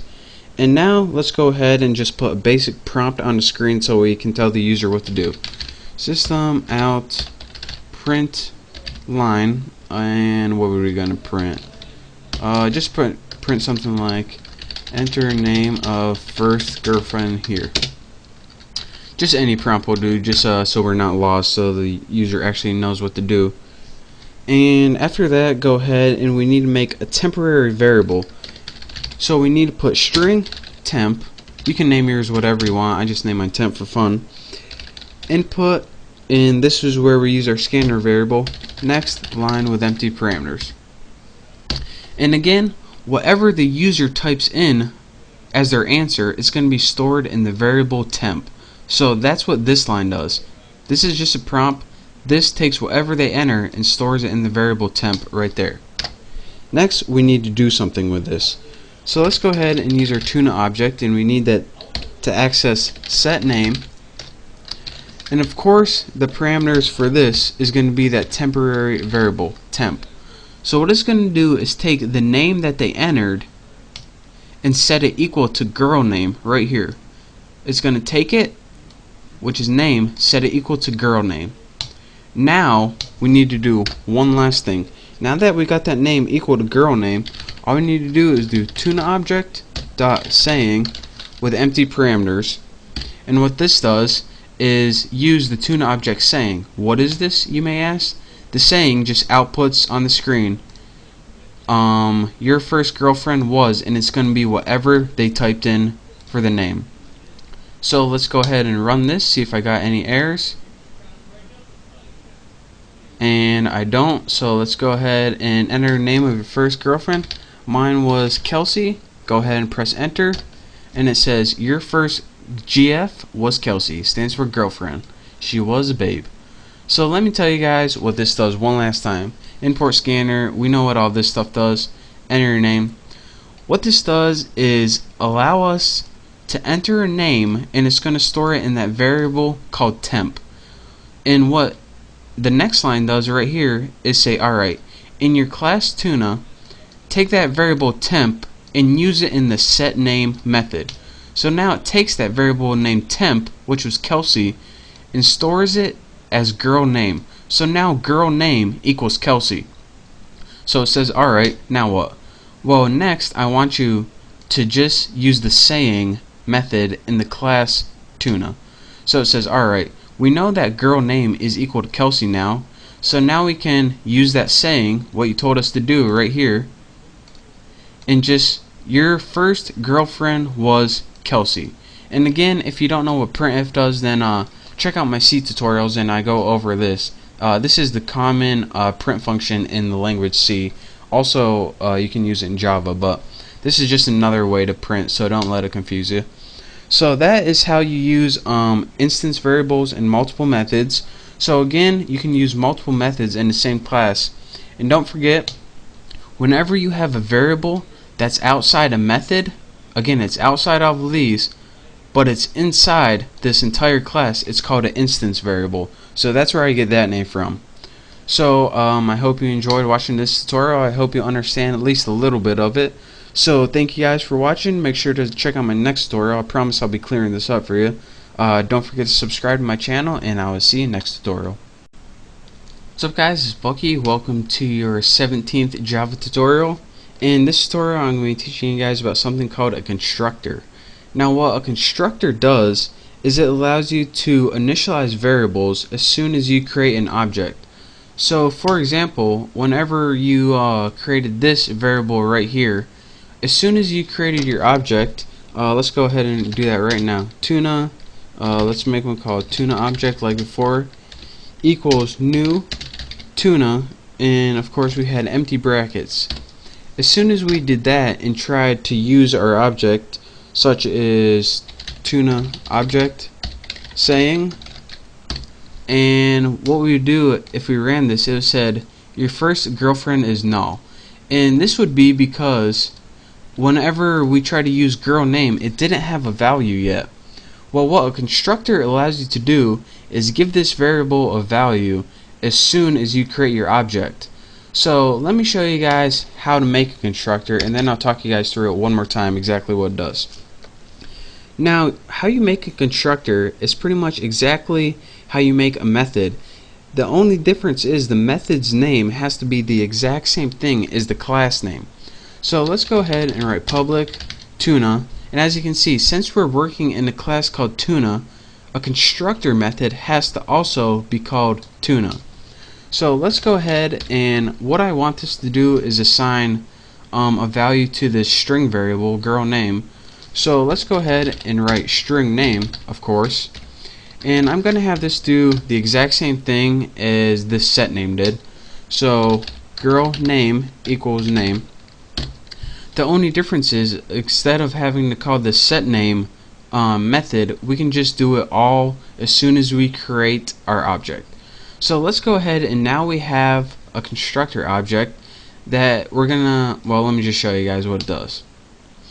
So instead of before, whenever we use empty parameters right here, we can use those parameters to pass an argument such as Kelsey.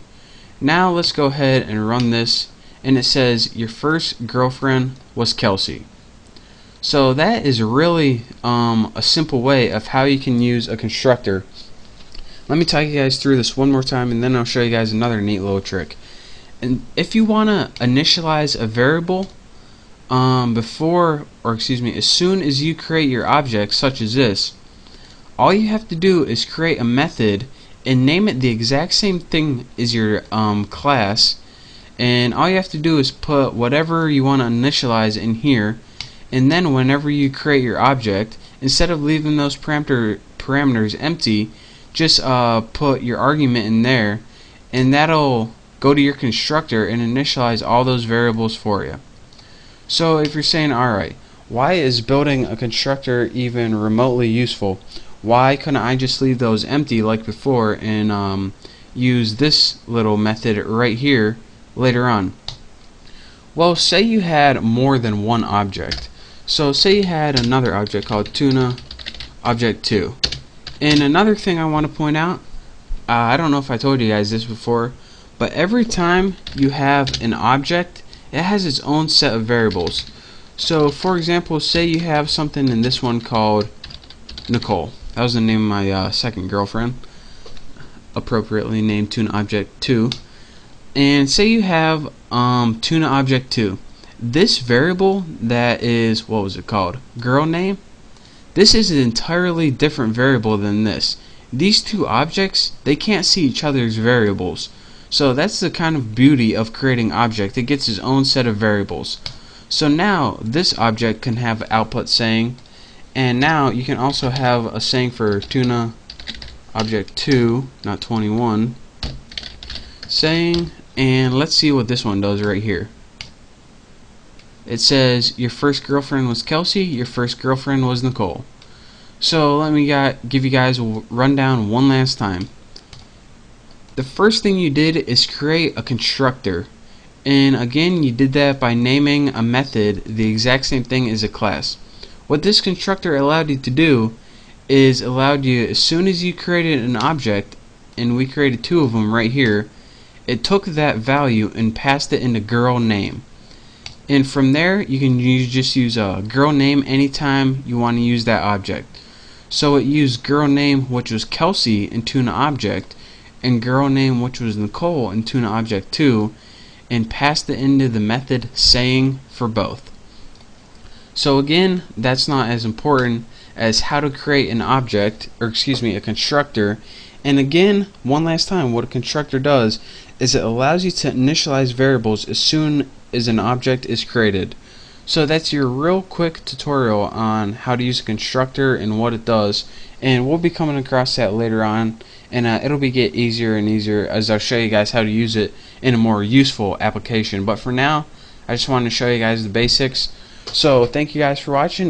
Make sure to subscribe to my channel, make sure to check out all my contests, and I guess I'll see you next tutorial.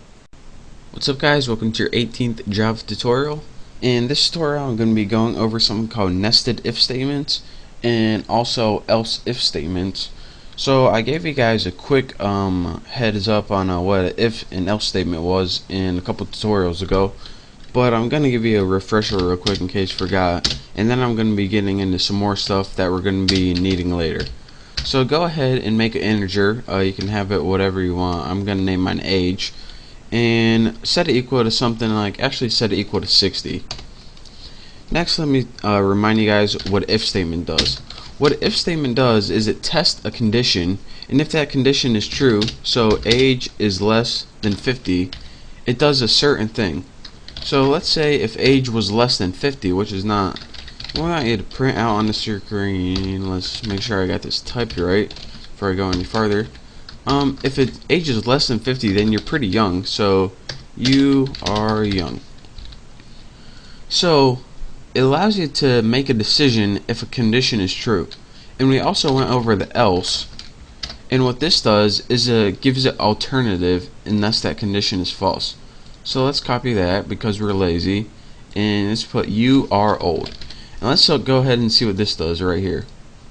It outputs on the screen you are old.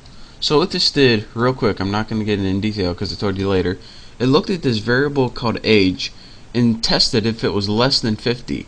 If it was going to print this, you are young.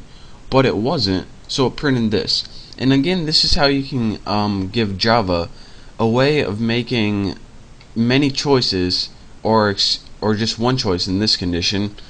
But what I wanted to talk to you guys about in this tutorial is not the simple if-else statement. It's something called a nested if-else statement, or a nested if statement. And what it is this. Instead of just having one action if it's true, or one action if it's false, say if it was false, you wanted it to perform another decision. Well, actually what you can do is take this entire if-else statement and plug it in one of these things right here. So say the age is 60 right here. If the age is less than 50, then it's going to do this. Well, the age wasn't less than 50, so it's going to do whatever is in the else statement. So let's go ahead and make another decision in it. Alright, we already know that the age is greater than 50, so let's go ahead. Alright, if in that case age is greater than 75, what do we want to do? We'll just print out you are really old. So if age is greater than 75, we want to print out you are really old. Else in that case, age must be greater than 50 but less than 75. What are we going to print out? We'll print out something nice for him. Don't worry, you aren't really that old, with a bunch of typos, because that's what they wanted. So let's go ahead and run this, and when we do, it says you are old, don't worry, you aren't really that old. And let me show you guys what happened right here. This entire thing is your main if else.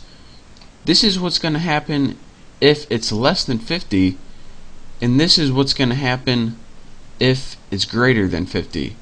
Now if it's greater than 50, which it is, the first thing it's going to do is print out the statement you are old.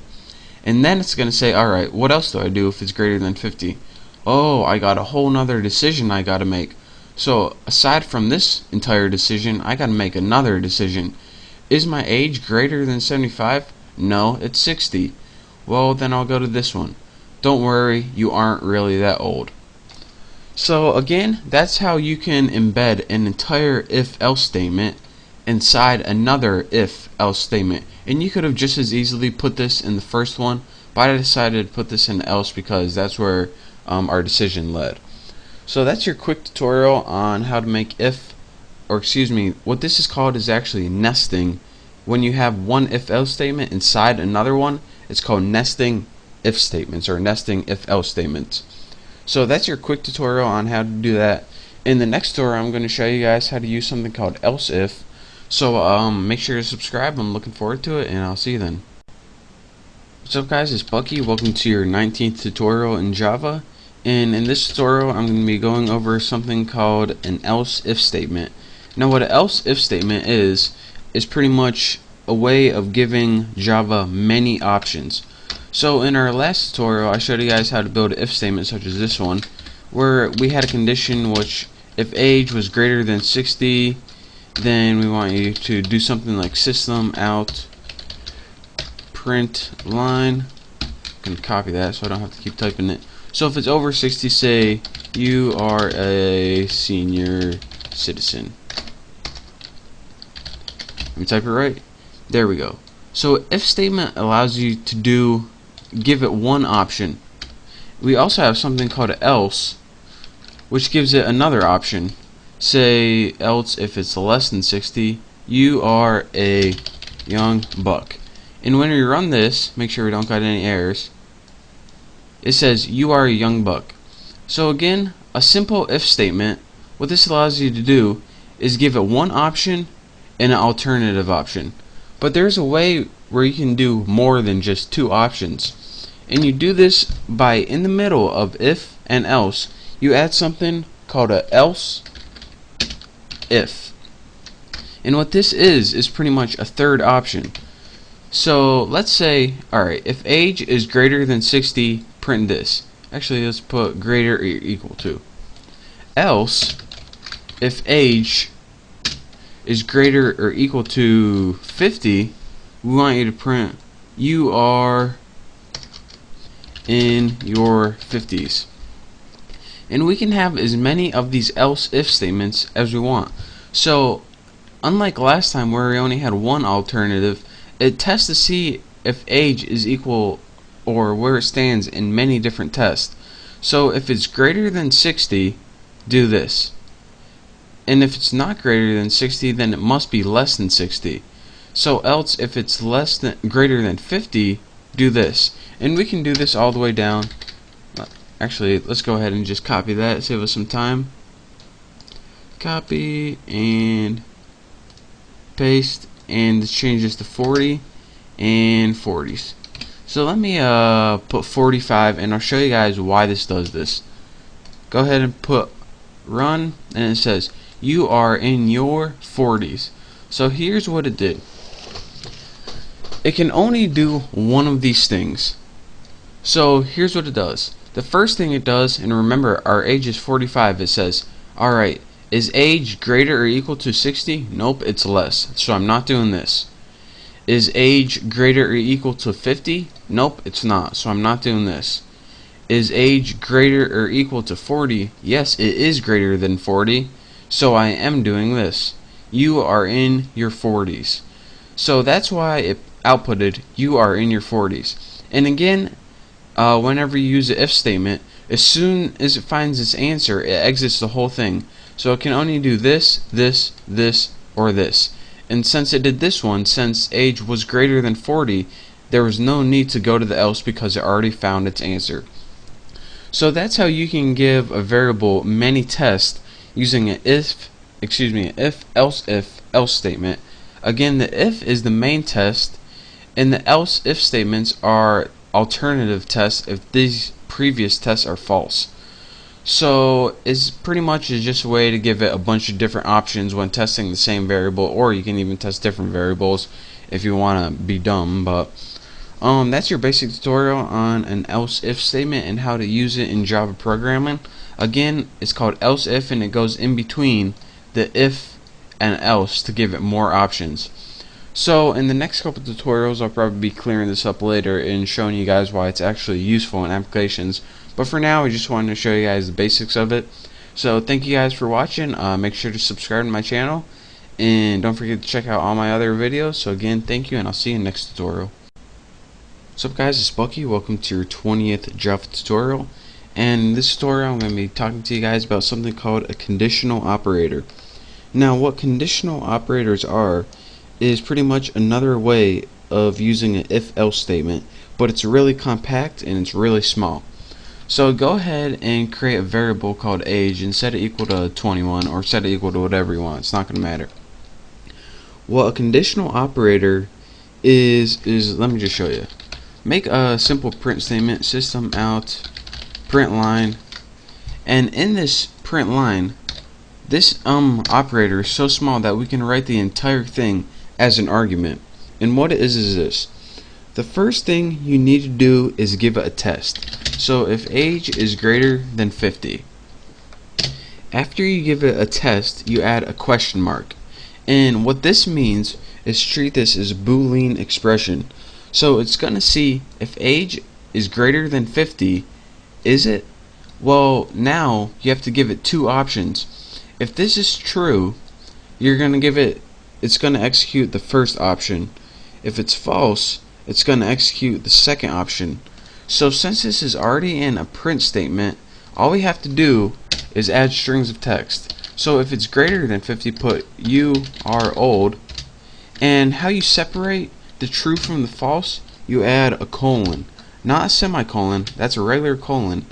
And if it's false, let's put "you are young." So let me go ahead and run this, and let me show you guys what it does. It says "you are young" in the run box. And let me show you guys why this is. Don't mind any of this. This is not what we're learning today. What it does is we asked it a simple question. Is age greater than 50? Well, you only have two choices, yes or no. So then, after you do this, after the question mark, you need to give it what happens if this is true. If age is greater than 50 and this is true, we want you to do this. If it's false then and it's less than 50, then we want you to do this. So again, ask it a question. This is going to come true or false. If it's true, do this. If it's false, do this, in that order. And don't forget this question mark and also the colon right here. And remember, it isn't a semicolon.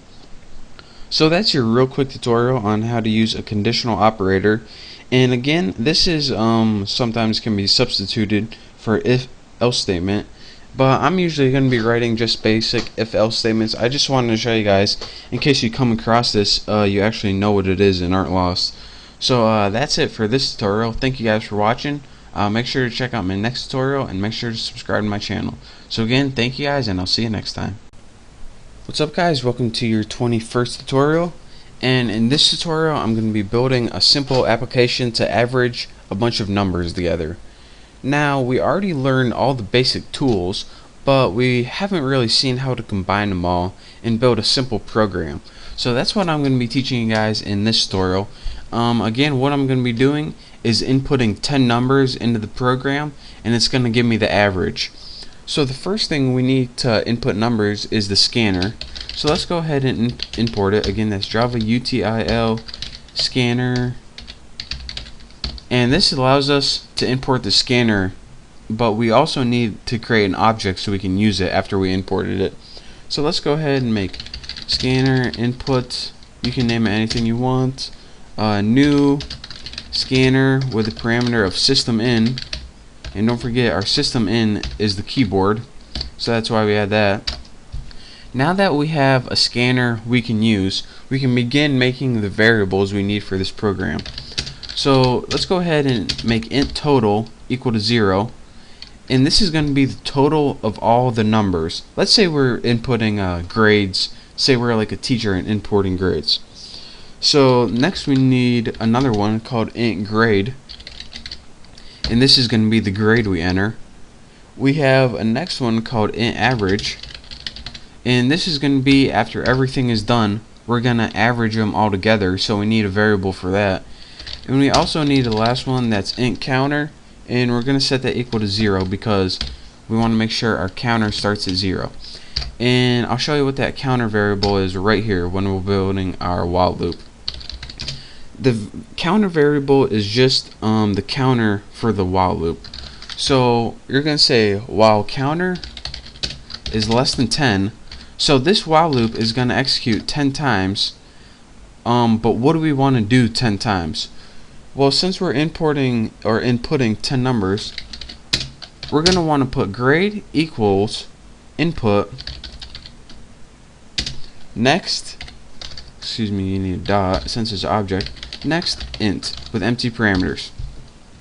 And what this does is this: it allows whatever number you input to be stored in the variable grade. So say you inputted a 3, grade is now going to be equal to 3, but that's not very useful unless we can add it to the total so we can average it later. So now we have total equals total plus grade.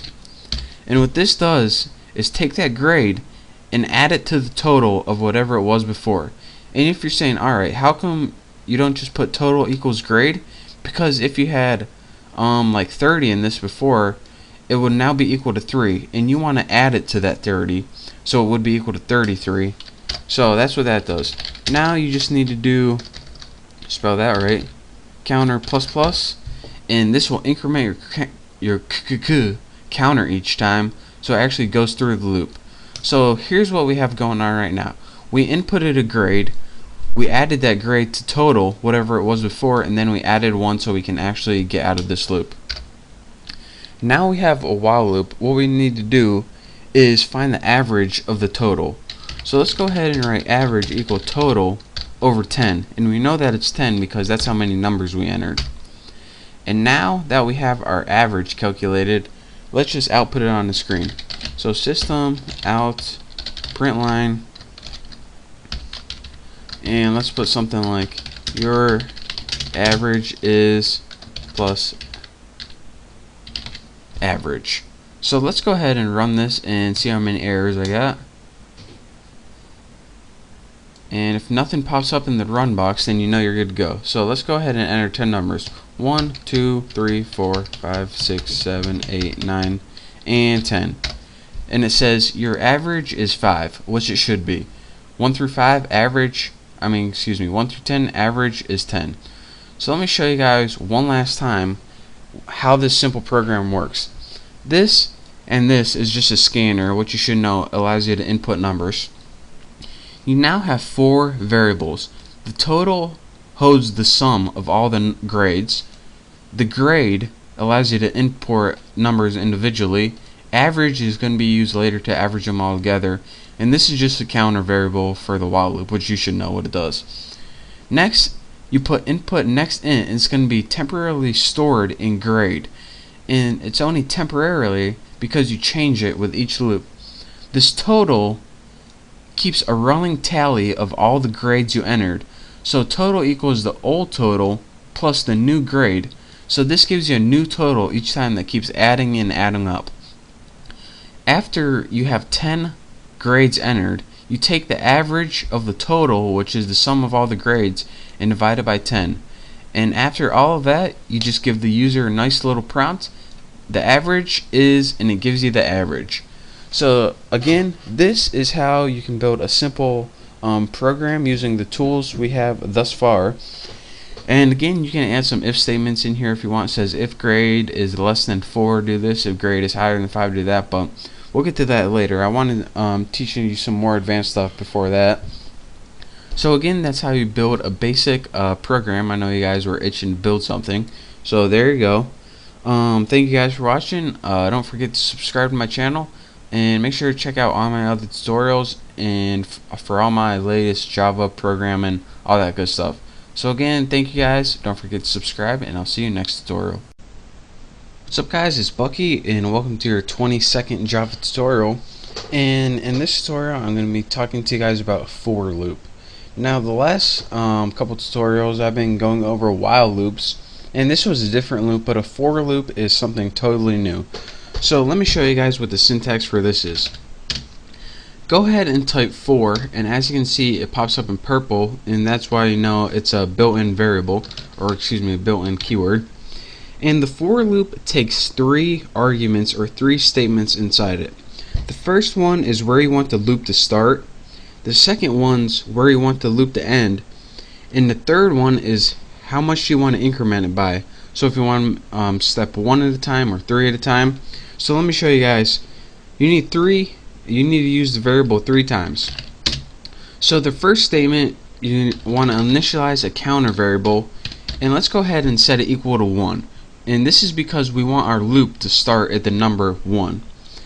The next one is the same thing you did in the while loop. It's the loop condition. So let's go ahead and put counter less than or equal to 10. So now our loop starts at 1, and it's going to go until it's less than or equal to 10. So it's going to go until 10. So next thing, we want to say how much do we want our counter to increment by. Well, we just want to go 1, 2, 3, 4, 5, 6, 7, 8, 9, 10. So we want to increment it 1 at a time. So it's going to start at 1.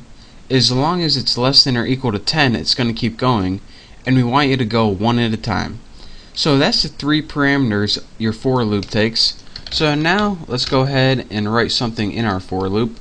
Let's just write system out println, and we'll just print the counter. counter. Now let's go ahead and run this, see if we got any errors. And we don't, and as you can see down in our run box, 1, 2, 3, 4, 5, 6, 7, 8, 9, 10. And again, this happened because it started at 1, our counter variable. The next thing it did is ran until it was greater or equal, less than or equal to 10. Once it got to 11, it says, alright, am I less than or equal to 10? No, so I'm not going to do this loop anymore. And then I incremented it 1 at a time. You can also increment it like something like 3 at a time by pressing plus equals 3. Remember we learned that in one of the previous tutorials. Now, once you change the incrementer, instead of stepping by 1, it steps by 3 at a time. 1, 4, 7, 10. The next one's 13, which is outside our condition, so it proves false. But again, we can change the starting point. Say we wanted to start it at 6 and go until let's say 21. So now it starts at 6 and goes to 21 and steps by 3s. So let's go ahead and run this. And as you can see, 6, 9, 12, 15, 18, 21, and then it stops. So that is how you use the basics of the for loop. Again, it takes 3 statements or parameters. The first one is where you want to start. The second one's where you want to end, or it's going to run as long as this condition is true. And the third one is how much you want to increment by. So this is a variation. There's also the while loop and the for loop we learned this far. There's also a couple other loops that I'm going to be teaching you probably in the next couple tutorials. But for now, play along with the play around. There we go. Not play along with it. Play around with a for loop until you get good at it. And once you do, you're ready to move on to the next tutorial. So again, thank you guys for watching. Make sure to subscribe, and I'll see you next time. What's up, guys? Welcome to your 23rd tutorial. In this tutorial, we're going to be building a simple program.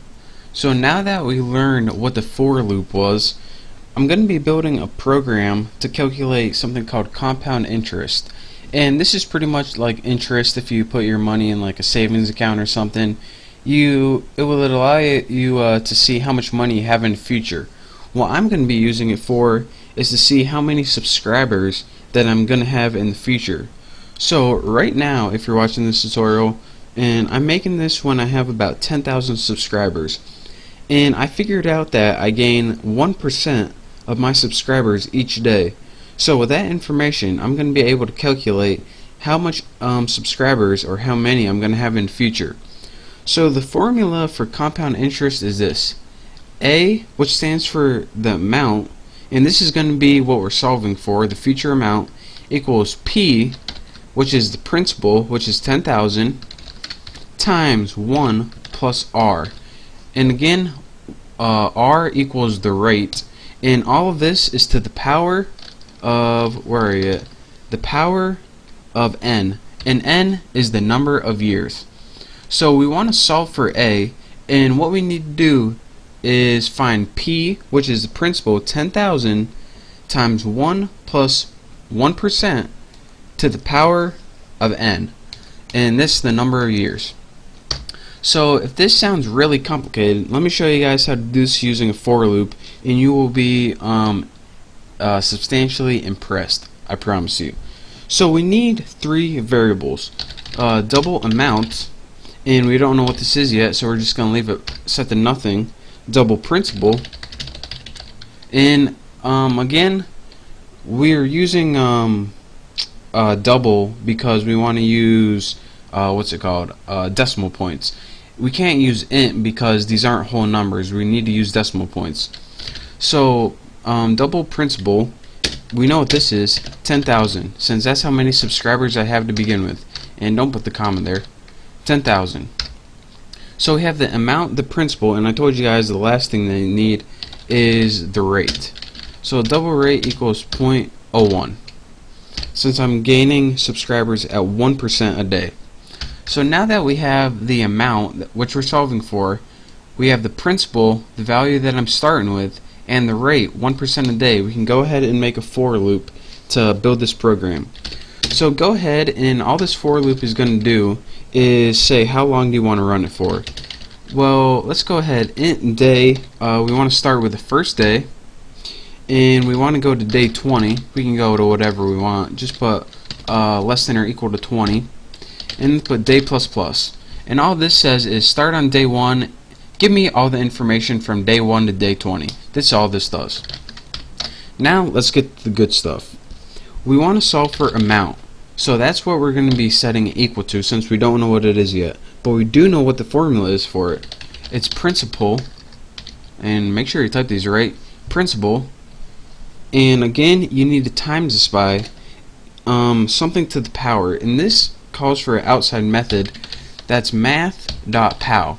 Now again you can see right here that it takes two arguments. The first argument's what's in the parentheses, and the second argument's the exponent.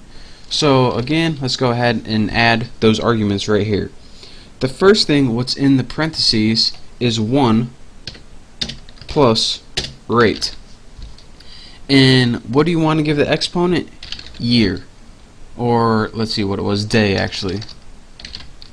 So now we have 1 plus rate, which is amount equals principal, which is 10,000, times 1 plus 0.01 to the day, and that day is going to loop. So now all we have to do is print this out on the screen. System out print line, and let's go ahead and print year, actually day. Again, whenever you use like compound interest and stuff, you usually use year, but no one really uses day unless you're looking at YouTube subscribers, so that's why I keep typing year. Plus, and add a couple spaces, amount. There you go. So let's go ahead and run this, and I'll show you guys what it does. So now we have a list down here that says how many subscribers I'm going to have each day. So on the end of the first day, or after one day, I'm going to have 10,100 subscribers. That sounds about right. That's 1%. And as you can see, at the end of 10 days from now, I'm going to have 1,146 subscribers and a couple half subscribers here.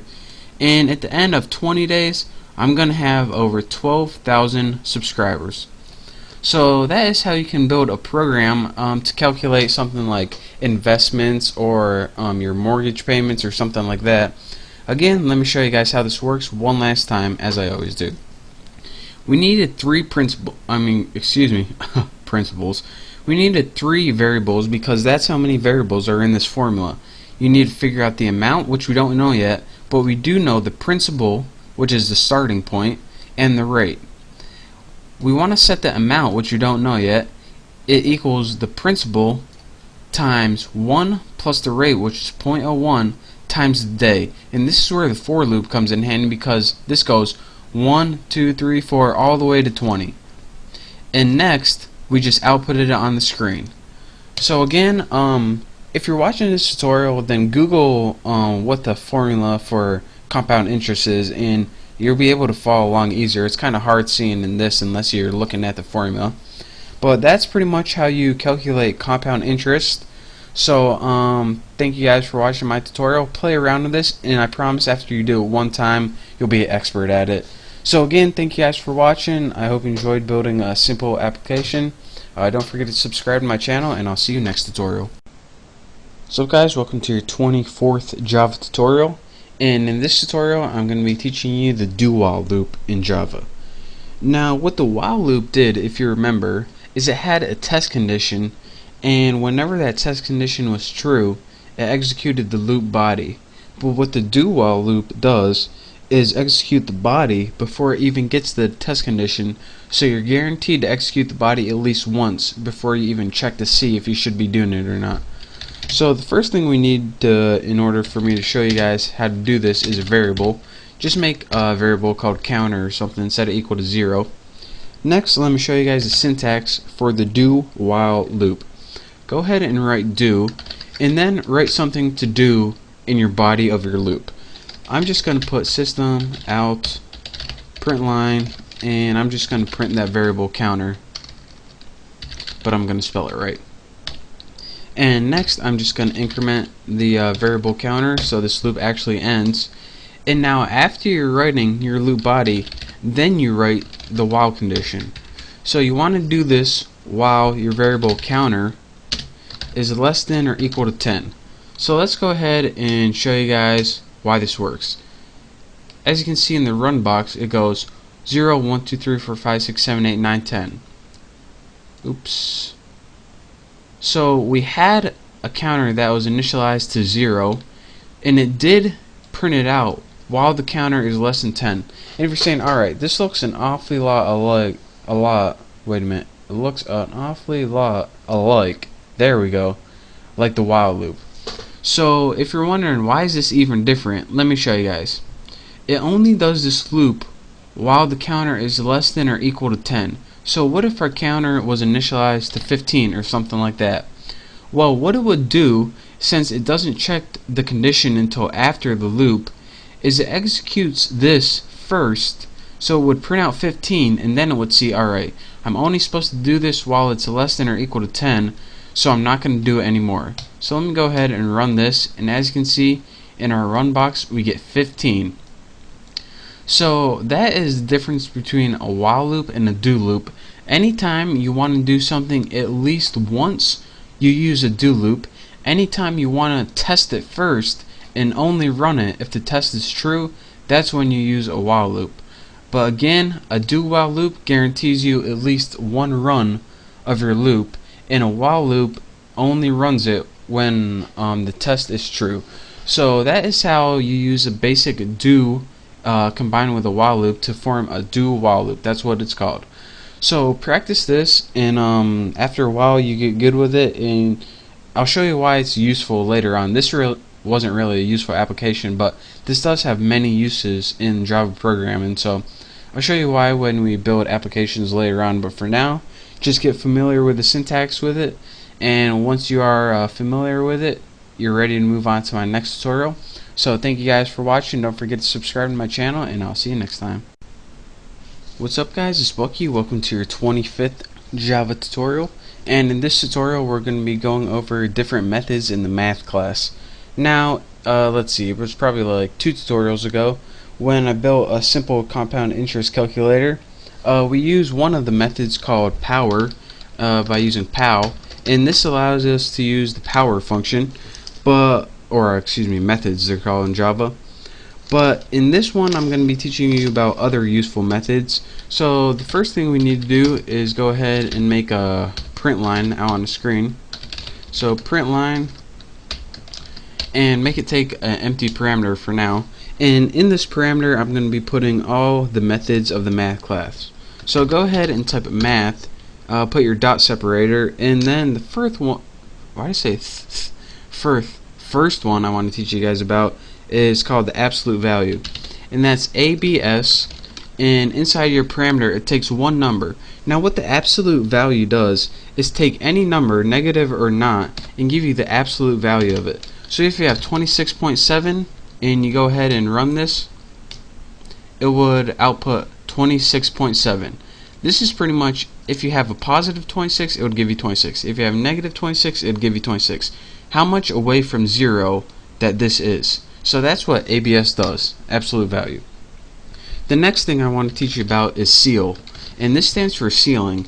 Any number you give it, it's going to round it up. So if you give it 7.4, when you run it, it's going to round it to 8. So even if it is really supposed to round down to 7, when you use ceil, it always rounds it up.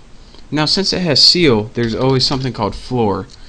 Again, this takes a number, say you have 7.8, it always rounds it down. So again, ceil always rounds up the number, floor always rounds down the number. So your floor, if you have 7.8, is going to be 7. Now that we learned absolute value, ceil, and floor, let me teach you about something else called max. Now this is the first one where in the last 3 we learned how to make a method that takes only one parameter, but max is the first one that takes multiple parameters in a single method.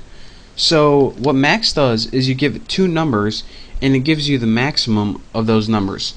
So say you have 2 parameters, 8.6 and separate them with a comma and 5.2. Whenever you run this, it gives you 8.6 because that's the maximum of the two numbers. So that's how you can get two numbers and find the maximum of those. And again, whenever you have a method like that, you also have the opposite, and this one is called min. What min does is take the lesser of the two numbers. So let's run this, and the lesser of 8.6 and 5.2 is 5.2, right down there. So now we learn absolute value, CL floor, max min. Again, our power function, which takes power, and say you want something like 5 to the third power, you would use 5 for your first argument and 3 for your next one. Again, when you run this was the same one we used in our compound interest calculator. It gets 125 since 5 times 5 times 5 is 125.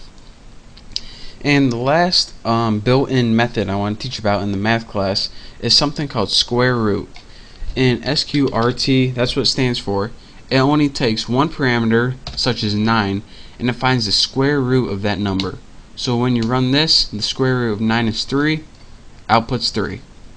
So that's how you use your built-in methods from your math class. Again, you want to notice that you don't need to create an object like you do when you're making your own classes. This is built in. So that's how you use math with your dot separator and then the method name, and then put however many arguments it takes. I just showed you guys, let's see, absolute value, CO4, max, min, pow, square root. I just showed you guys the 7 probably most common ones, and those are the ones we're going to be working with from now on. So I just want to show you guys what those do because we're going to be using them, and I don't want you guys to get lost. So play around with those, throw them in your built-in methods, and you can make some pretty cool stuff with those. So for now, I just want to show you guys that. So thank you guys for watching. Make sure to subscribe to my channel, and I will see you next tutorial. What's going on, everyone? Welcome to your 26th Java tutorial. And in this tutorial, I'm going to be building a random number generator. We're going to be importing that from a class, and I'm going to be showing you how you can use random number generators to, you guessed it, generate random numbers. So let's go ahead and pretend we were building a program so we could roll a dice, and whatever the outcome of the dice, it just outputted on our screen. So whenever we want to use random numbers, we need to import something like we did scanner, but this one is called random. So go ahead, put import java util, and the name for this is random. Ugh, got smoker's cough or something. So let's go ahead and import random, and now just like the scanner, we need to make an object for it. So I'm going to name mine dice. You can name yours whatever you want, and of course that's equal to new, not random, with empty parameters. So now that we got our dice object, we can use random numbers. So the other thing we need is a temporary variable called number. It doesn't need to be called number, but I'm going to call it number, and this is going to store the number that outputs on the dice. So for example, it's going to store 1 to 6 depending on what number you roll. So I just don't want to roll the dice once, I want to roll it 10 times. So for that, I'm going to need a for loop. So let's go ahead and put for int counter. Let's start it at 1. Let's say while counter is less than or equal to 10, and let's increment it by 1. So now we have a loop that's executing 10 times. So now we got to give it some instruction. Well, since number doesn't have a value yet, let's go ahead and give it a value.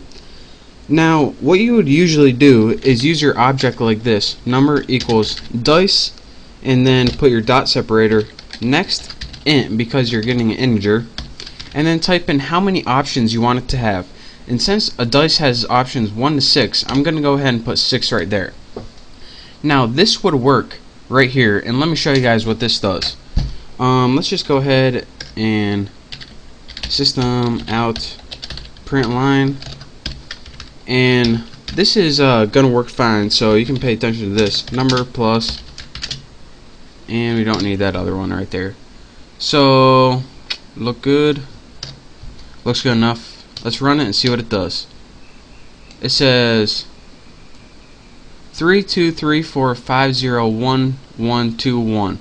those look like random numbers, but the problem is all of these random numbers, if you couldn't tell, they go from 0 to 5. And why is that? Well, I'm about to show you guys right now. Whenever you use this random number generator and you give it 6 options, the options that it takes by default are 0 through 5 if you use 6. Again, that's 6 numbers, but when it includes 0, it only goes 0, 1, 2, 3, 4, 5. So what if instead of 0 through 5 is your 6 options, you wanted 1 through 6, which we do want since it's a dice and the dice doesn't have 0. Well, what you do in this case is simply put 1 plus and then use our dice object to call this. And what this does is it still uses the numbers 0 through 5 in this, but it adds 1 to them. So what it does is give the illusion that we're getting the numbers 1 through 6, excuse me. So now let's run this again and we'll see what we get. As you can see, there's no zeros and you get 4, 1, 6, 2, 2, 4, 3, 1, 1, 2. And all of these numbers are in the range of 1 to 6, and that's what we want. So again, if you want to do this, all you have to do is list however many numbers you want in your range, and if you put 6 by default, it's going to give you 0 through 5, since all computer counting starts at 0. But if we want the numbers 1 to 6, we have to add this little 1 addition sign, and that takes 0 through 5 and adds 1 to them, or increments them over, pushes them all over by 1. So instead of 0 through 5, you get 1 to 6. So that's your quick tutorial on how to import the random class, how to make a random object called dice, and how to use that dice object to go fetch random numbers for you, and also how to add 1 to give yourself kind of a starting point. So that's how in slot machines or any program that uses random numbers that they make that. And we'll be doing some more complex things with this, but for now I just wanted to give you guys the core basics of a random number generator, and that's this. So thank you guys for watching. Copy this code and play around with it, and soon enough you'll be experts at it, I promise. So again, thank you guys for watching. Don't forget to subscribe to my channel, and I'll see you next tutorial. What's up YouTube? Welcome to your 27th tutorial, and this tutorial is on arrays.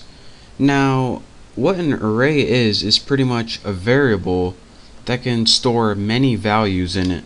So it's useful when you wanna have a variable that has a bunch of related information. And the thing about an array is that it can only store values of the same data type. So if you want to store a string and an integer in the same array, you can't do that. So the easiest way to explain what an array is just to build it and show you guys how it works and what it does. So I'm going to do just that. The syntax for creating an array is simply, first thing you have to type in is what type of array you want to create.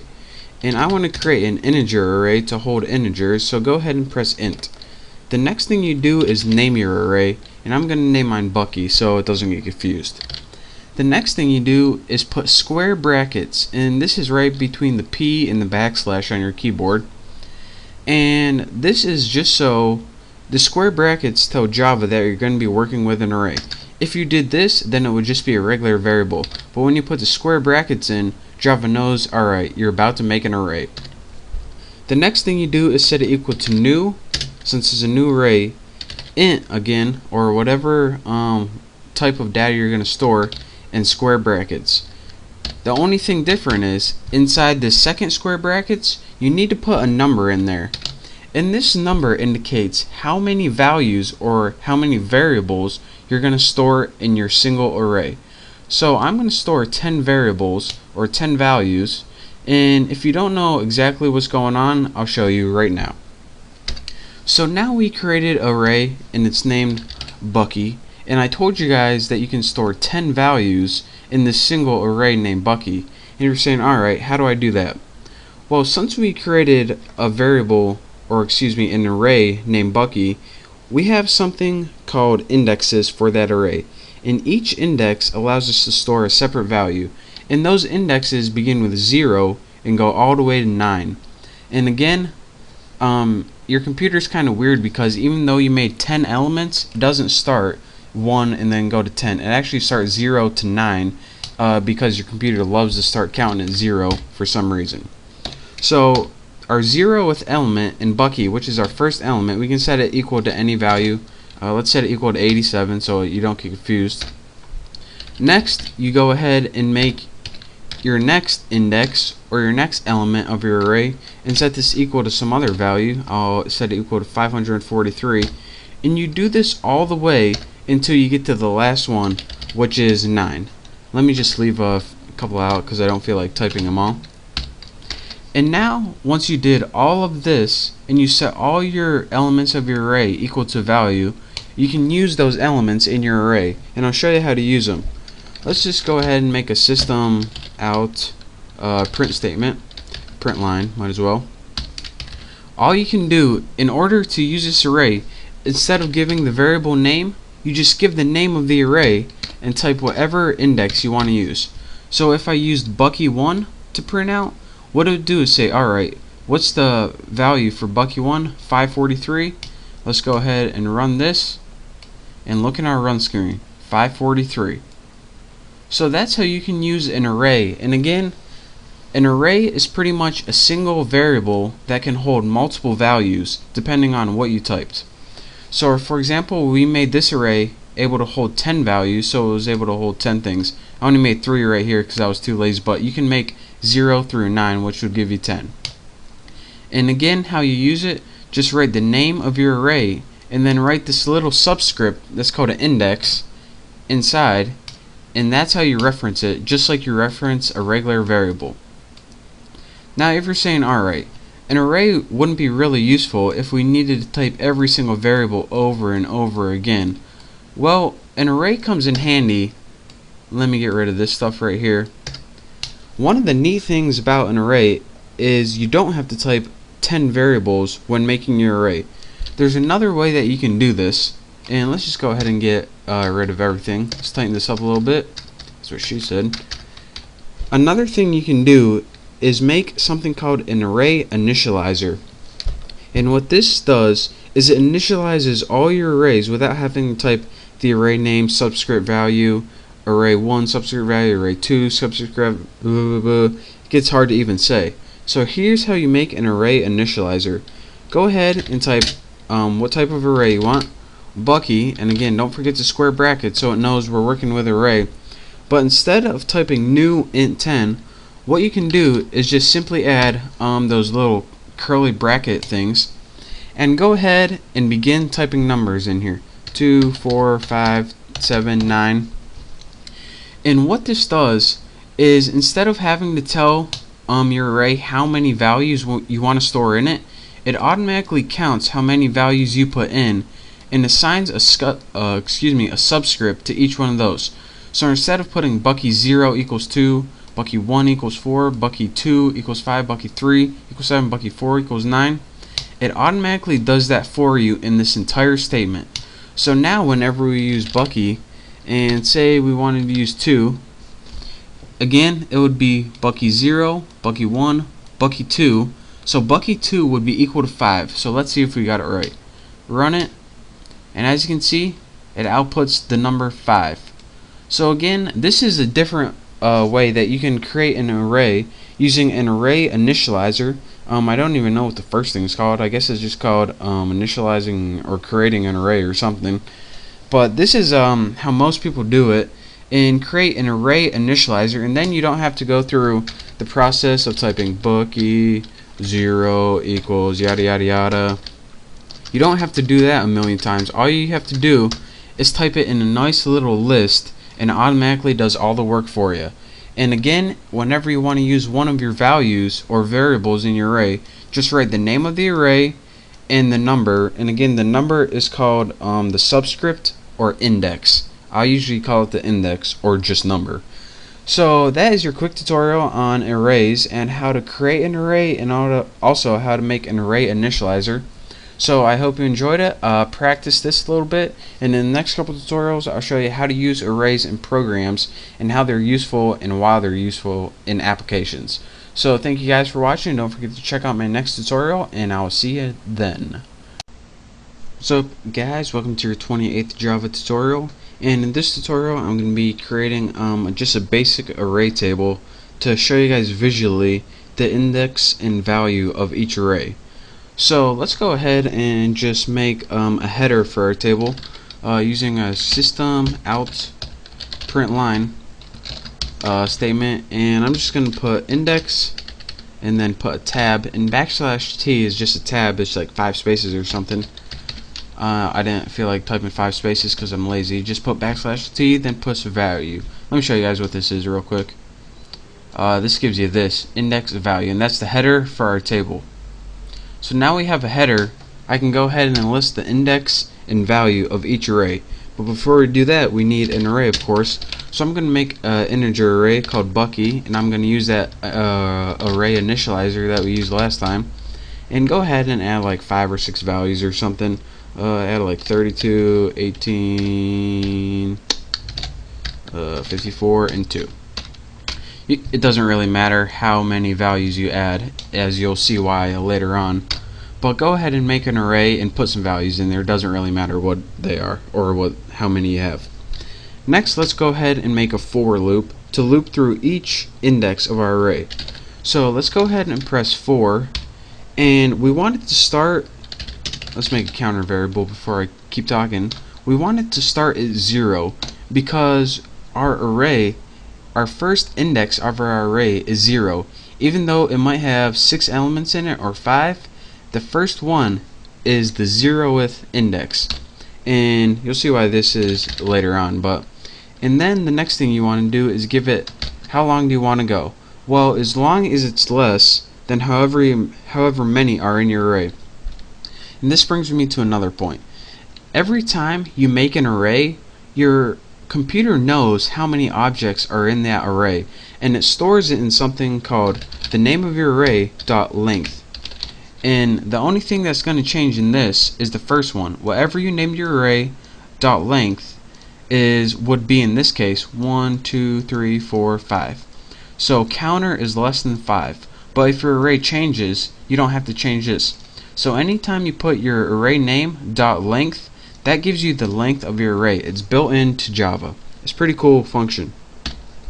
And now let's just make it increment by 1. And now that we have our for loop looping through 5 times beginning at 0, we can begin to use this. So let's go ahead and make a print statement out print line. Did I type it right? Hopefully. And the first thing we want to output is the counter.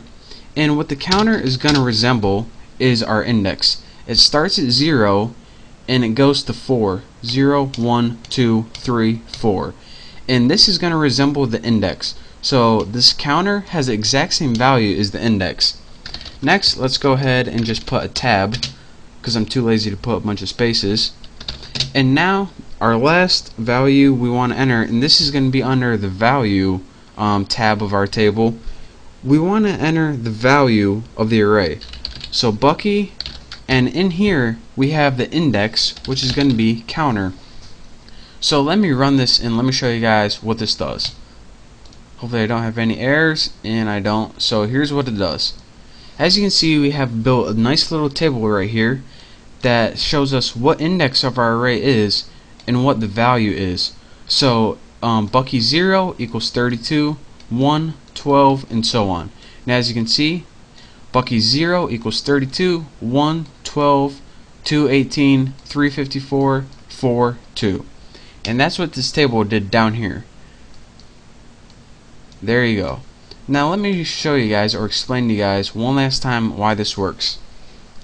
The first thing we needed to do was create a header. This is just so to make it look pretty much. The next thing we did was create an array initializer, and I taught you guys how to do this in the last tutorial. The next thing we did was make a for loop, and key here is you need it to start at 0, and this is because your first index starts at 0, so that's where we want this to start. As you can see right here, index starts at 0. After that, what you did is enter a maximum for how far you want your counter to go, and your maximum depends on how big your array is, and you can get this by the special length thing I told you about. And of course you want to go through it one at a time. After that, you just output it on the screen, counter, which was the index, which was cycled 0 through 4, this thing, which just gave you a bunch of spaces in between, and Bucky, and then the counter inside it, or the subscript inside it. And whenever you did this, it referenced, say you reference Bucky 1, it would give you this value. Bucky 2, this value. Bucky 3, Bucky 4, Bucky 0. So that is how you build a basic table to, it pretty much is just a nice visual so you can see the indexes and values of your arrays. So that's pretty much all that does, and I hope you understood that at least a little bit. So thank you guys for watching. Don't forget to subscribe to my channel, and hopefully I'll see you next tutorial. What's up guys, it's Bucky. Welcome to your 29th Java tutorial, and I'm going to make a real quick tutorial this time by a request. I'm going to show you guys how to sum all the elements in your array, or to use all the elements in your array in any calculation. So let's go ahead, and in order to do that, the first thing we need is an array. So I'm going to name mine Bucky as usual. I'm going to make the array initializer, so you don't need to add the number, it'll do it for you. Say you wanted to average the ages of people. Go ahead and write however many elements you want in your array, it doesn't matter. I'm going to have, let's see, 1, 2, 3, 4, 5 people. These would be their ages or anything. Once you have an array, and I just use an object initializer, or excuse me, array initializer, go ahead and make a variable called a sum, or some variable you can use to keep your total of all your elements. And make sure to set it equal to 0, because that's what you want it to start out as. The next thing we need to do was, like last tutorial, we need to make a for loop. And this is going to loop through every element in the array. So of course, let's go ahead and make a counter variable. And since the first index of every array is 0, we want to start at 0. And then just do the little array length. So what's this? Bucky length. And this will give you the length of this array. That's the trick I told you guys how to do last time.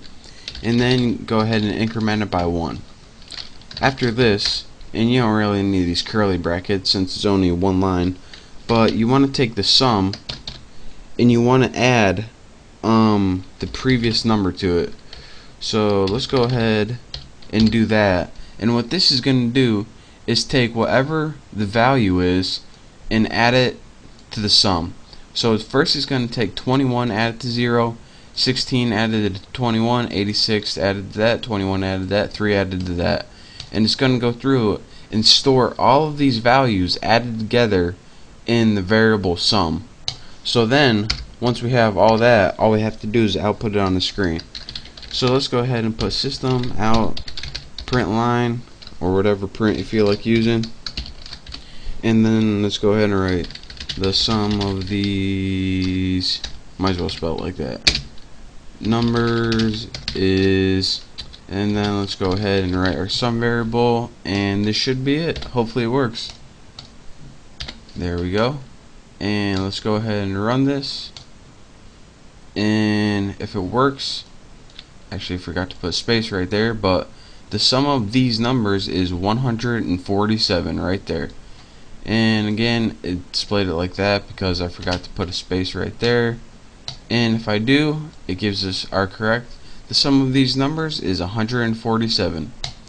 So that again, to recap one last time, go ahead and do your housekeeping like this. What you do if you want to use all these numbers in calculation, and again, you don't have to get the sum, you can multiply them together or anything like that. Just take a variable and just loop through your entire array using your for loop that I told you last time, and use your neat little math trick that I told you before to, in this right here, this will loop through each element in your array and get the value of it. So that is how you use this neat little summing of the elements of an array trick to get the sum or any other calculation you want when looking at your array. So thank you guys for watching. Hopefully now you know how to sum all of the elements in your array. I hope to see you next time, and don't forget to subscribe to my channel. What's up everyone, it is Bucky. Welcome to your 30th Java tutorial. And in this tutorial I'm going to show you guys how to build a program where you can take array elements and store them as counters. Now we already built a little random number generator where we rolled a dice and we stored those numbers, but in this program I'm going to make it a lot easier and show you guys how to do it with an array. So we're going to be building a dice, rolling it like 1,000 times probably, and storing how often each number pops up. So of course we need a random number generator, so let's go ahead and import Java util random. And now once we imported that, we can use it. So let's go ahead and put random. I'm going to call my object rand and set it equal to new random, and we don't need any parameters for that. And now let's go ahead and make a frequency array.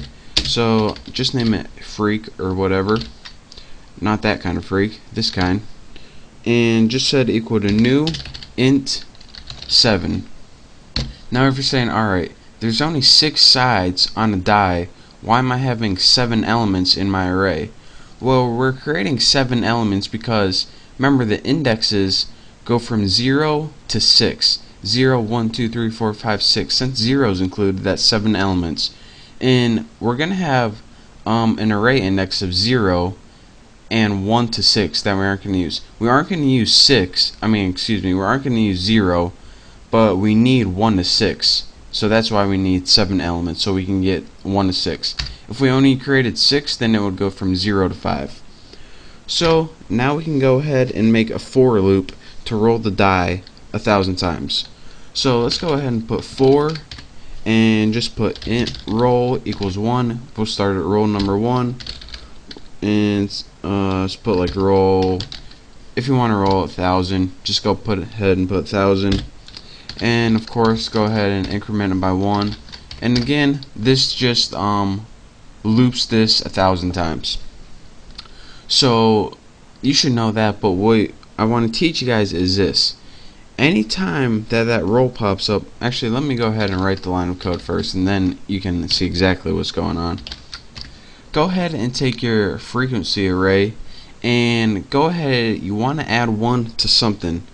You want to go ahead and put your random number generator in this, and ours was named rand.nextInt, and of course we want, let's see, 6. Now let me show you guys what this does. This is the most important piece of code in this entire program, and let me break it down from the inside out. This is going to give you the numbers 0 through 5, as you should already know. What this 1 does is shift it all over so you get the numbers 1 to 6 instead of 0 through 5. So if you're saying, alright, what's this then? What this does is add 1 each time that this hits that number. So for example, frequency 1, 2, 3, 4, 5, 6 are all set to 0 to begin with.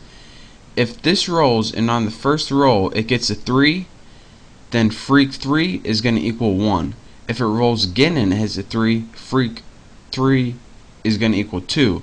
If it hits again and again and again, freak 3 is going to equal 4, 5, and 6. And it's going to keep count of all of the indexes, and every time that it hits that number, it's going to add 1 to that index. So let me go ahead and well, you'll see what this does. So the first thing I'm going to add is a header so you guys actually know what's going on. Let's go ahead and print line, and let's just print something like face, then add tab, frequency, I don't know if I spelled it right, but it'll do, pig, that'll do. 4, and the last thing we need to build is just something to output our data. So the only thing we have outputted right now is a header that says face frequency. Next we want to make a table to show you guys face, here's frequency. So let's go ahead, and again we need to start at 1, or remember the first number on the dice is 1, so face equals 1, and face, let's just have it less than freak dot length. Remember I showed you guys that in a couple tutorials ago, and just increment it by 1.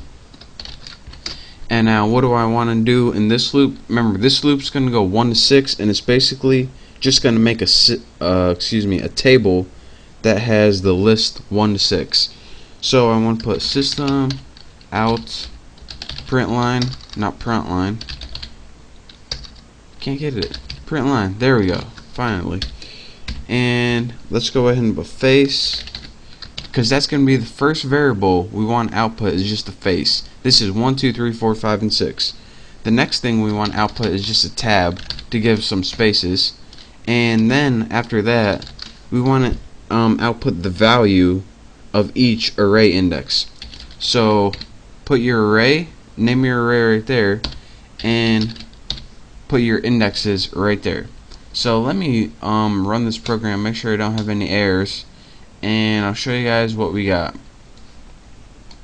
We got a table that says face and frequency, and again we got that just by adding this face frequency, and then we have your array index number and your array value. Index number, value, index number, value. And again, if you're wondering, alright, I know right here we created an array with 7 and this equals 6. Well, actually your array index, it starts at 0, but we just wanted output on the table 1 because we don't need 0 for anything. We could have added 0 right there, and when you ran it, it would give us this. It would give us 6 to 1, and it would give us 0. But again, since this dice doesn't have a 0, we didn't use it. So that's why 0 equals 0. So now you can see the number 1 rolled 160 times, the number 2 rolled 158 times, and after rolling the dice 1,000 times, here's the distribution of all that. So again, let me talk to you guys one last time and show you guys exactly what we did. Imported a random number generator right here. You guys know how to do that. We made an array called frequency, and we set it equal to 7 elements in that array.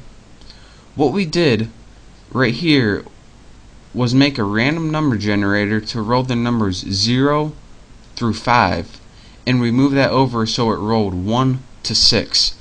Anytime it rolled one of those numbers, it took and added 1 to that index or that value in that array.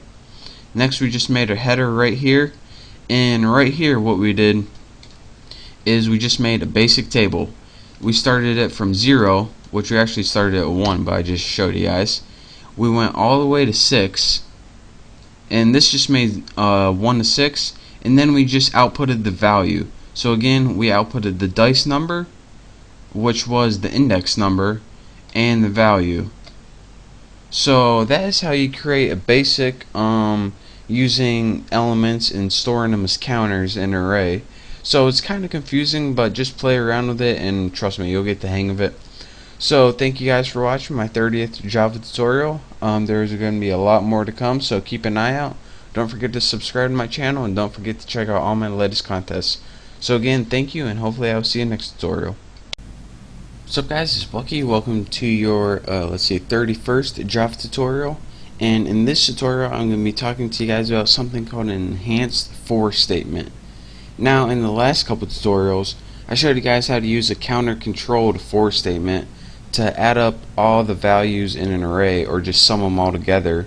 Well, actually Java made a very easier way to do this, and they named it an enhanced for statement. So let me show you guys how to do it. First thing we need is an array, and I'm going to name mine Bucky as usual. I'm going to use my array initializer and just set it equal to like 4, 5, 6, 7. There we go, good enough. Now let's go ahead and we need another variable to hold the sum of the array, and you can name it sum or total, whatever you want. And now let's get the good stuff, the enhanced for statement. Now this is kind of like a for loop, but it's different in a couple ways. It's different. Instead of taking 3 options, it only takes 2 different things that it needs in the parameters or parentheses. The first thing it needs is a type of data and an identifier. Now this is kind of like a counter variable in your regular for loops, but it's kind of different. This is, of course, the kind of data it takes, no surprise. In the X, what the X is it's going to store the values in the array as it's looping through your array. So the first time it loops through, it's going to store 3, then 4, then 5, then 6, then 7. And you just need a variable to hold all those values, so that's why this is called the type and this is called the identifier. Next, after that, the only other thing it takes is the name of the array. Now, if you're saying, alright, why do I have to name this array? In case you have more than one array in your program, one named Bucky, one named Tunafish, one named Dogwood, it knows what array you're talking about. So now that we have our for loop, our enhanced for loop, or for statement with our type, identifier, and name, we can go ahead and do something with it. So let's just go ahead and take that total and set it equal to X. And what's this going to do is it loops through is add these numbers to total each time it loops. So the first time it's going to add 3 to 0, then 4 to 3, then 5 to 7, and it's just going to keep adding up till it gets the sum, and eventually total is going to hold the sum of all those numbers. So now that total holds the sum of all those numbers, let's go ahead and just print out system out. Come on, print line. There you go. Total. Now let's go ahead and just print it out. Make sure we don't have any errors, and we get the value 25. So let me show you guys what this did one more time. We went and we made an array called Bucky using an array initializer. We then went and made another variable named total and set it equal to 0, and this would hold the sum of our array. Next, we made this special enhanced for statement. The first argument it takes is the type and identifier, what variable you want to store the array values in. Next, you need to say what array you were working with, what array you want to loop through, and now you just did anything with those values, and we just decided to add them all to total to get the sum. Lastly, we just printed it out. So that's how you use an enhanced for statement. And remember, this is a for statement that's specialized to loop through all of the elements in your array so you can do something with them. So that's that for this tutorial. Thank you guys for watching. Don't forget to subscribe to my channel, and hopefully I will see you next tutorial. What is going on, everybody? Welcome to your 30-second Java tutorial. And in this tutorial, I'm going to be teaching you guys how to pass arrays into methods. Now, I taught you guys how to make basic methods, and I also taught you guys how to use simple variables in methods, but arrays can be a little tricky, so that's what I'm going to teach you guys how to do this time. So before we start passing arrays into methods, we actually need an array. So let's go ahead and make one again called Bucky, and just make your array initializer and put 3, 4, 5, 6, 7, might as well. And that's that for now. So now that we have an array, we actually need to build a method to do something to this. So here's your main method right now. So go outside your main method, and again, make sure you're inside of your class by outside your main method, and go ahead and type public static void, and then name your method. I'm just going to name my change because I'm going to want to change my array. Now what you need here is the type and your local like how we built a variable last time. You want to do the same thing, but instead of having just a variable name, you want to put those square brackets over it, and that says that alright, we're going to be building a method here, and it's going to take a parameter of one array. So make sure you name a variable, which is actually an array, and add those square brackets, and that's how you tell that you're going to be putting an array in here. Next, go ahead and let's add something so we can put in our method that we just built. So in this method, what do we want to do to change our array? Let's just say we want to take all the values in our array and add 5 to them. Just add something real simple so I can show you guys. So just add a basic for loop to loop through it, but int counter, let me make sure I spell it right, set it equal to 0 because that's the first index. Counter is less than x length, and remember that's a built-in thing that Java knows, and then just add 1, and let's just put x counter and plus equal 5. And what this does right here is it takes all the indexes in the array and adds 5 to each value of them. So again, you should know what this does already. Don't forget to put it in a separate method aside from your main one. So now that we got a separate method built, and again, the most important thing probably in this tutorial is in this parameter, in this method, make sure to have an array instead of just a regular variable. So now back in our main method, what we want to do is just call the method. So how you do this is put the method name, and in your parentheses go ahead and write the array name. So mine is Bucky. And again, since Java already knows how long it is, you don't have to put how many elements, like 4 or 5. All you have to put is the name of the array. Since this is Bucky with this many elements, just put Bucky, and it knows automatically how many elements it's supposed to pass into your array. So now our array is changed. So we made an array, we changed it, so now we just got to print it out on the screen so we can see it. So let's use that enhanced for loop that we talked about in the last tutorial. And once I get my parentheses, int y, again this is called Bucky, and let's just put system out print line, and we'll print y. So that should work, I believe. So let's go ahead and run this, and as you can see, the original array was 3, 4, 5, 6, 7, and our new array is 8, 9, 10, 11, 12. So it added 5 to the array which we wanted to do. So let me show you guys one last time what this does. We made an array like we did a million times called Bucky 3, 4, 5, 6, 7. We next said, alright, take that array Bucky and pass it into the method change, where it says, alright, where's the method change? Oh, it's down here. So I took that array. Now what am I supposed to do to it? Oh, take each of the values and add 5 to them. Alright, I did that. Now let's come back here. Alright, what do you want me to do next? Well, just print it all out on the screen, and we know how to do that from last time. So make an array, change it, print it out on the screen. And again, the syntax is a little different than making a regular method, so pay attention, especially that you don't need a number right here, and also that you need to define your array right here. So aside from that, it's pretty simple. So pay attention to that, play around with it, and get good at it. And then once you're good, you can move on to my next tutorial. So thank you guys for watching. I hope you learned at least some of this. Don't forget to subscribe to my channel, and I'll see you next time. What's up, guys? Welcome to your 33rd tutorial, and in this tutorial I'm going to be teaching you guys about multi-dimensional arrays.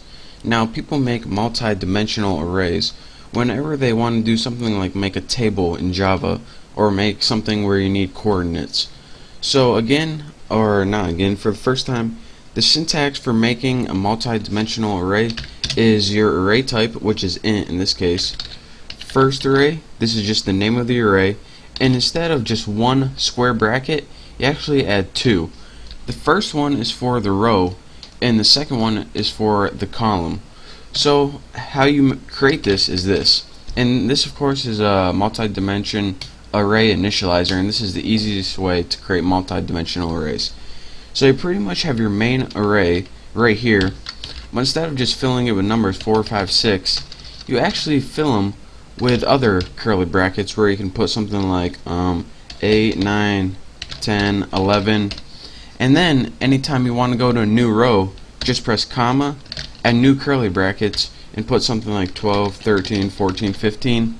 So what this would mean right here is you have an array with your first row being 8, 9, 10, 11, and your second row being 12, 13, 14, 15. So whenever these you want to call an element in your array, the first row, all of this, the first call is 0. So this would be first array 0, 1, first array 0, 2, like this. First array 0, 1, that's what I'm talking about when I say first array 0, 1, and this will point to this. And anytime you want to call something on your second row, it's first array 1, 0, first array 1, 1, first array 1, 2, 1, 3. So that's how you call elements in a multi-dimensional array. But what if you said, alright, I want to build a table, but I want it to have different column lengths. Can I do that? Sure can. So int second array, let's go ahead and create that. And instead of in your array having all the same row lengths, what you would do is this. Maybe in your first one you would put something like 30, 31, 32, 33, and then in your second row you would have something like 43, and then in your third row you'd have something like 4, 5, 6. So what this would do is create a table with 3 rows. 1, 2, 3. In the first row the columns would be 30, 31, 32, 33. In the second row it would only have one column, 43, and in the third row down it would have 3 columns, 4, 5, and 6. So again, how you would call or use the elements in this array, anytime you want to use this one, the first number you would put is 0, and then put the number of the element. So 0, 0, don't want to move that, 0, 0, 0, 1, 0, 2, 0, 3. This one would only have, you would be able to call 1, 0, and this one you'd be able to call 2, 0, 2, 1, 2, 2.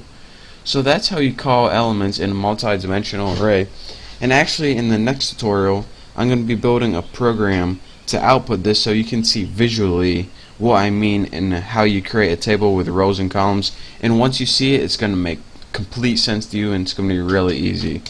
So that is the basics of a multi-dimensional array. Again, in the next tutorial I'm going to show you guys visually how to do this so it'll make a lot more sense to you.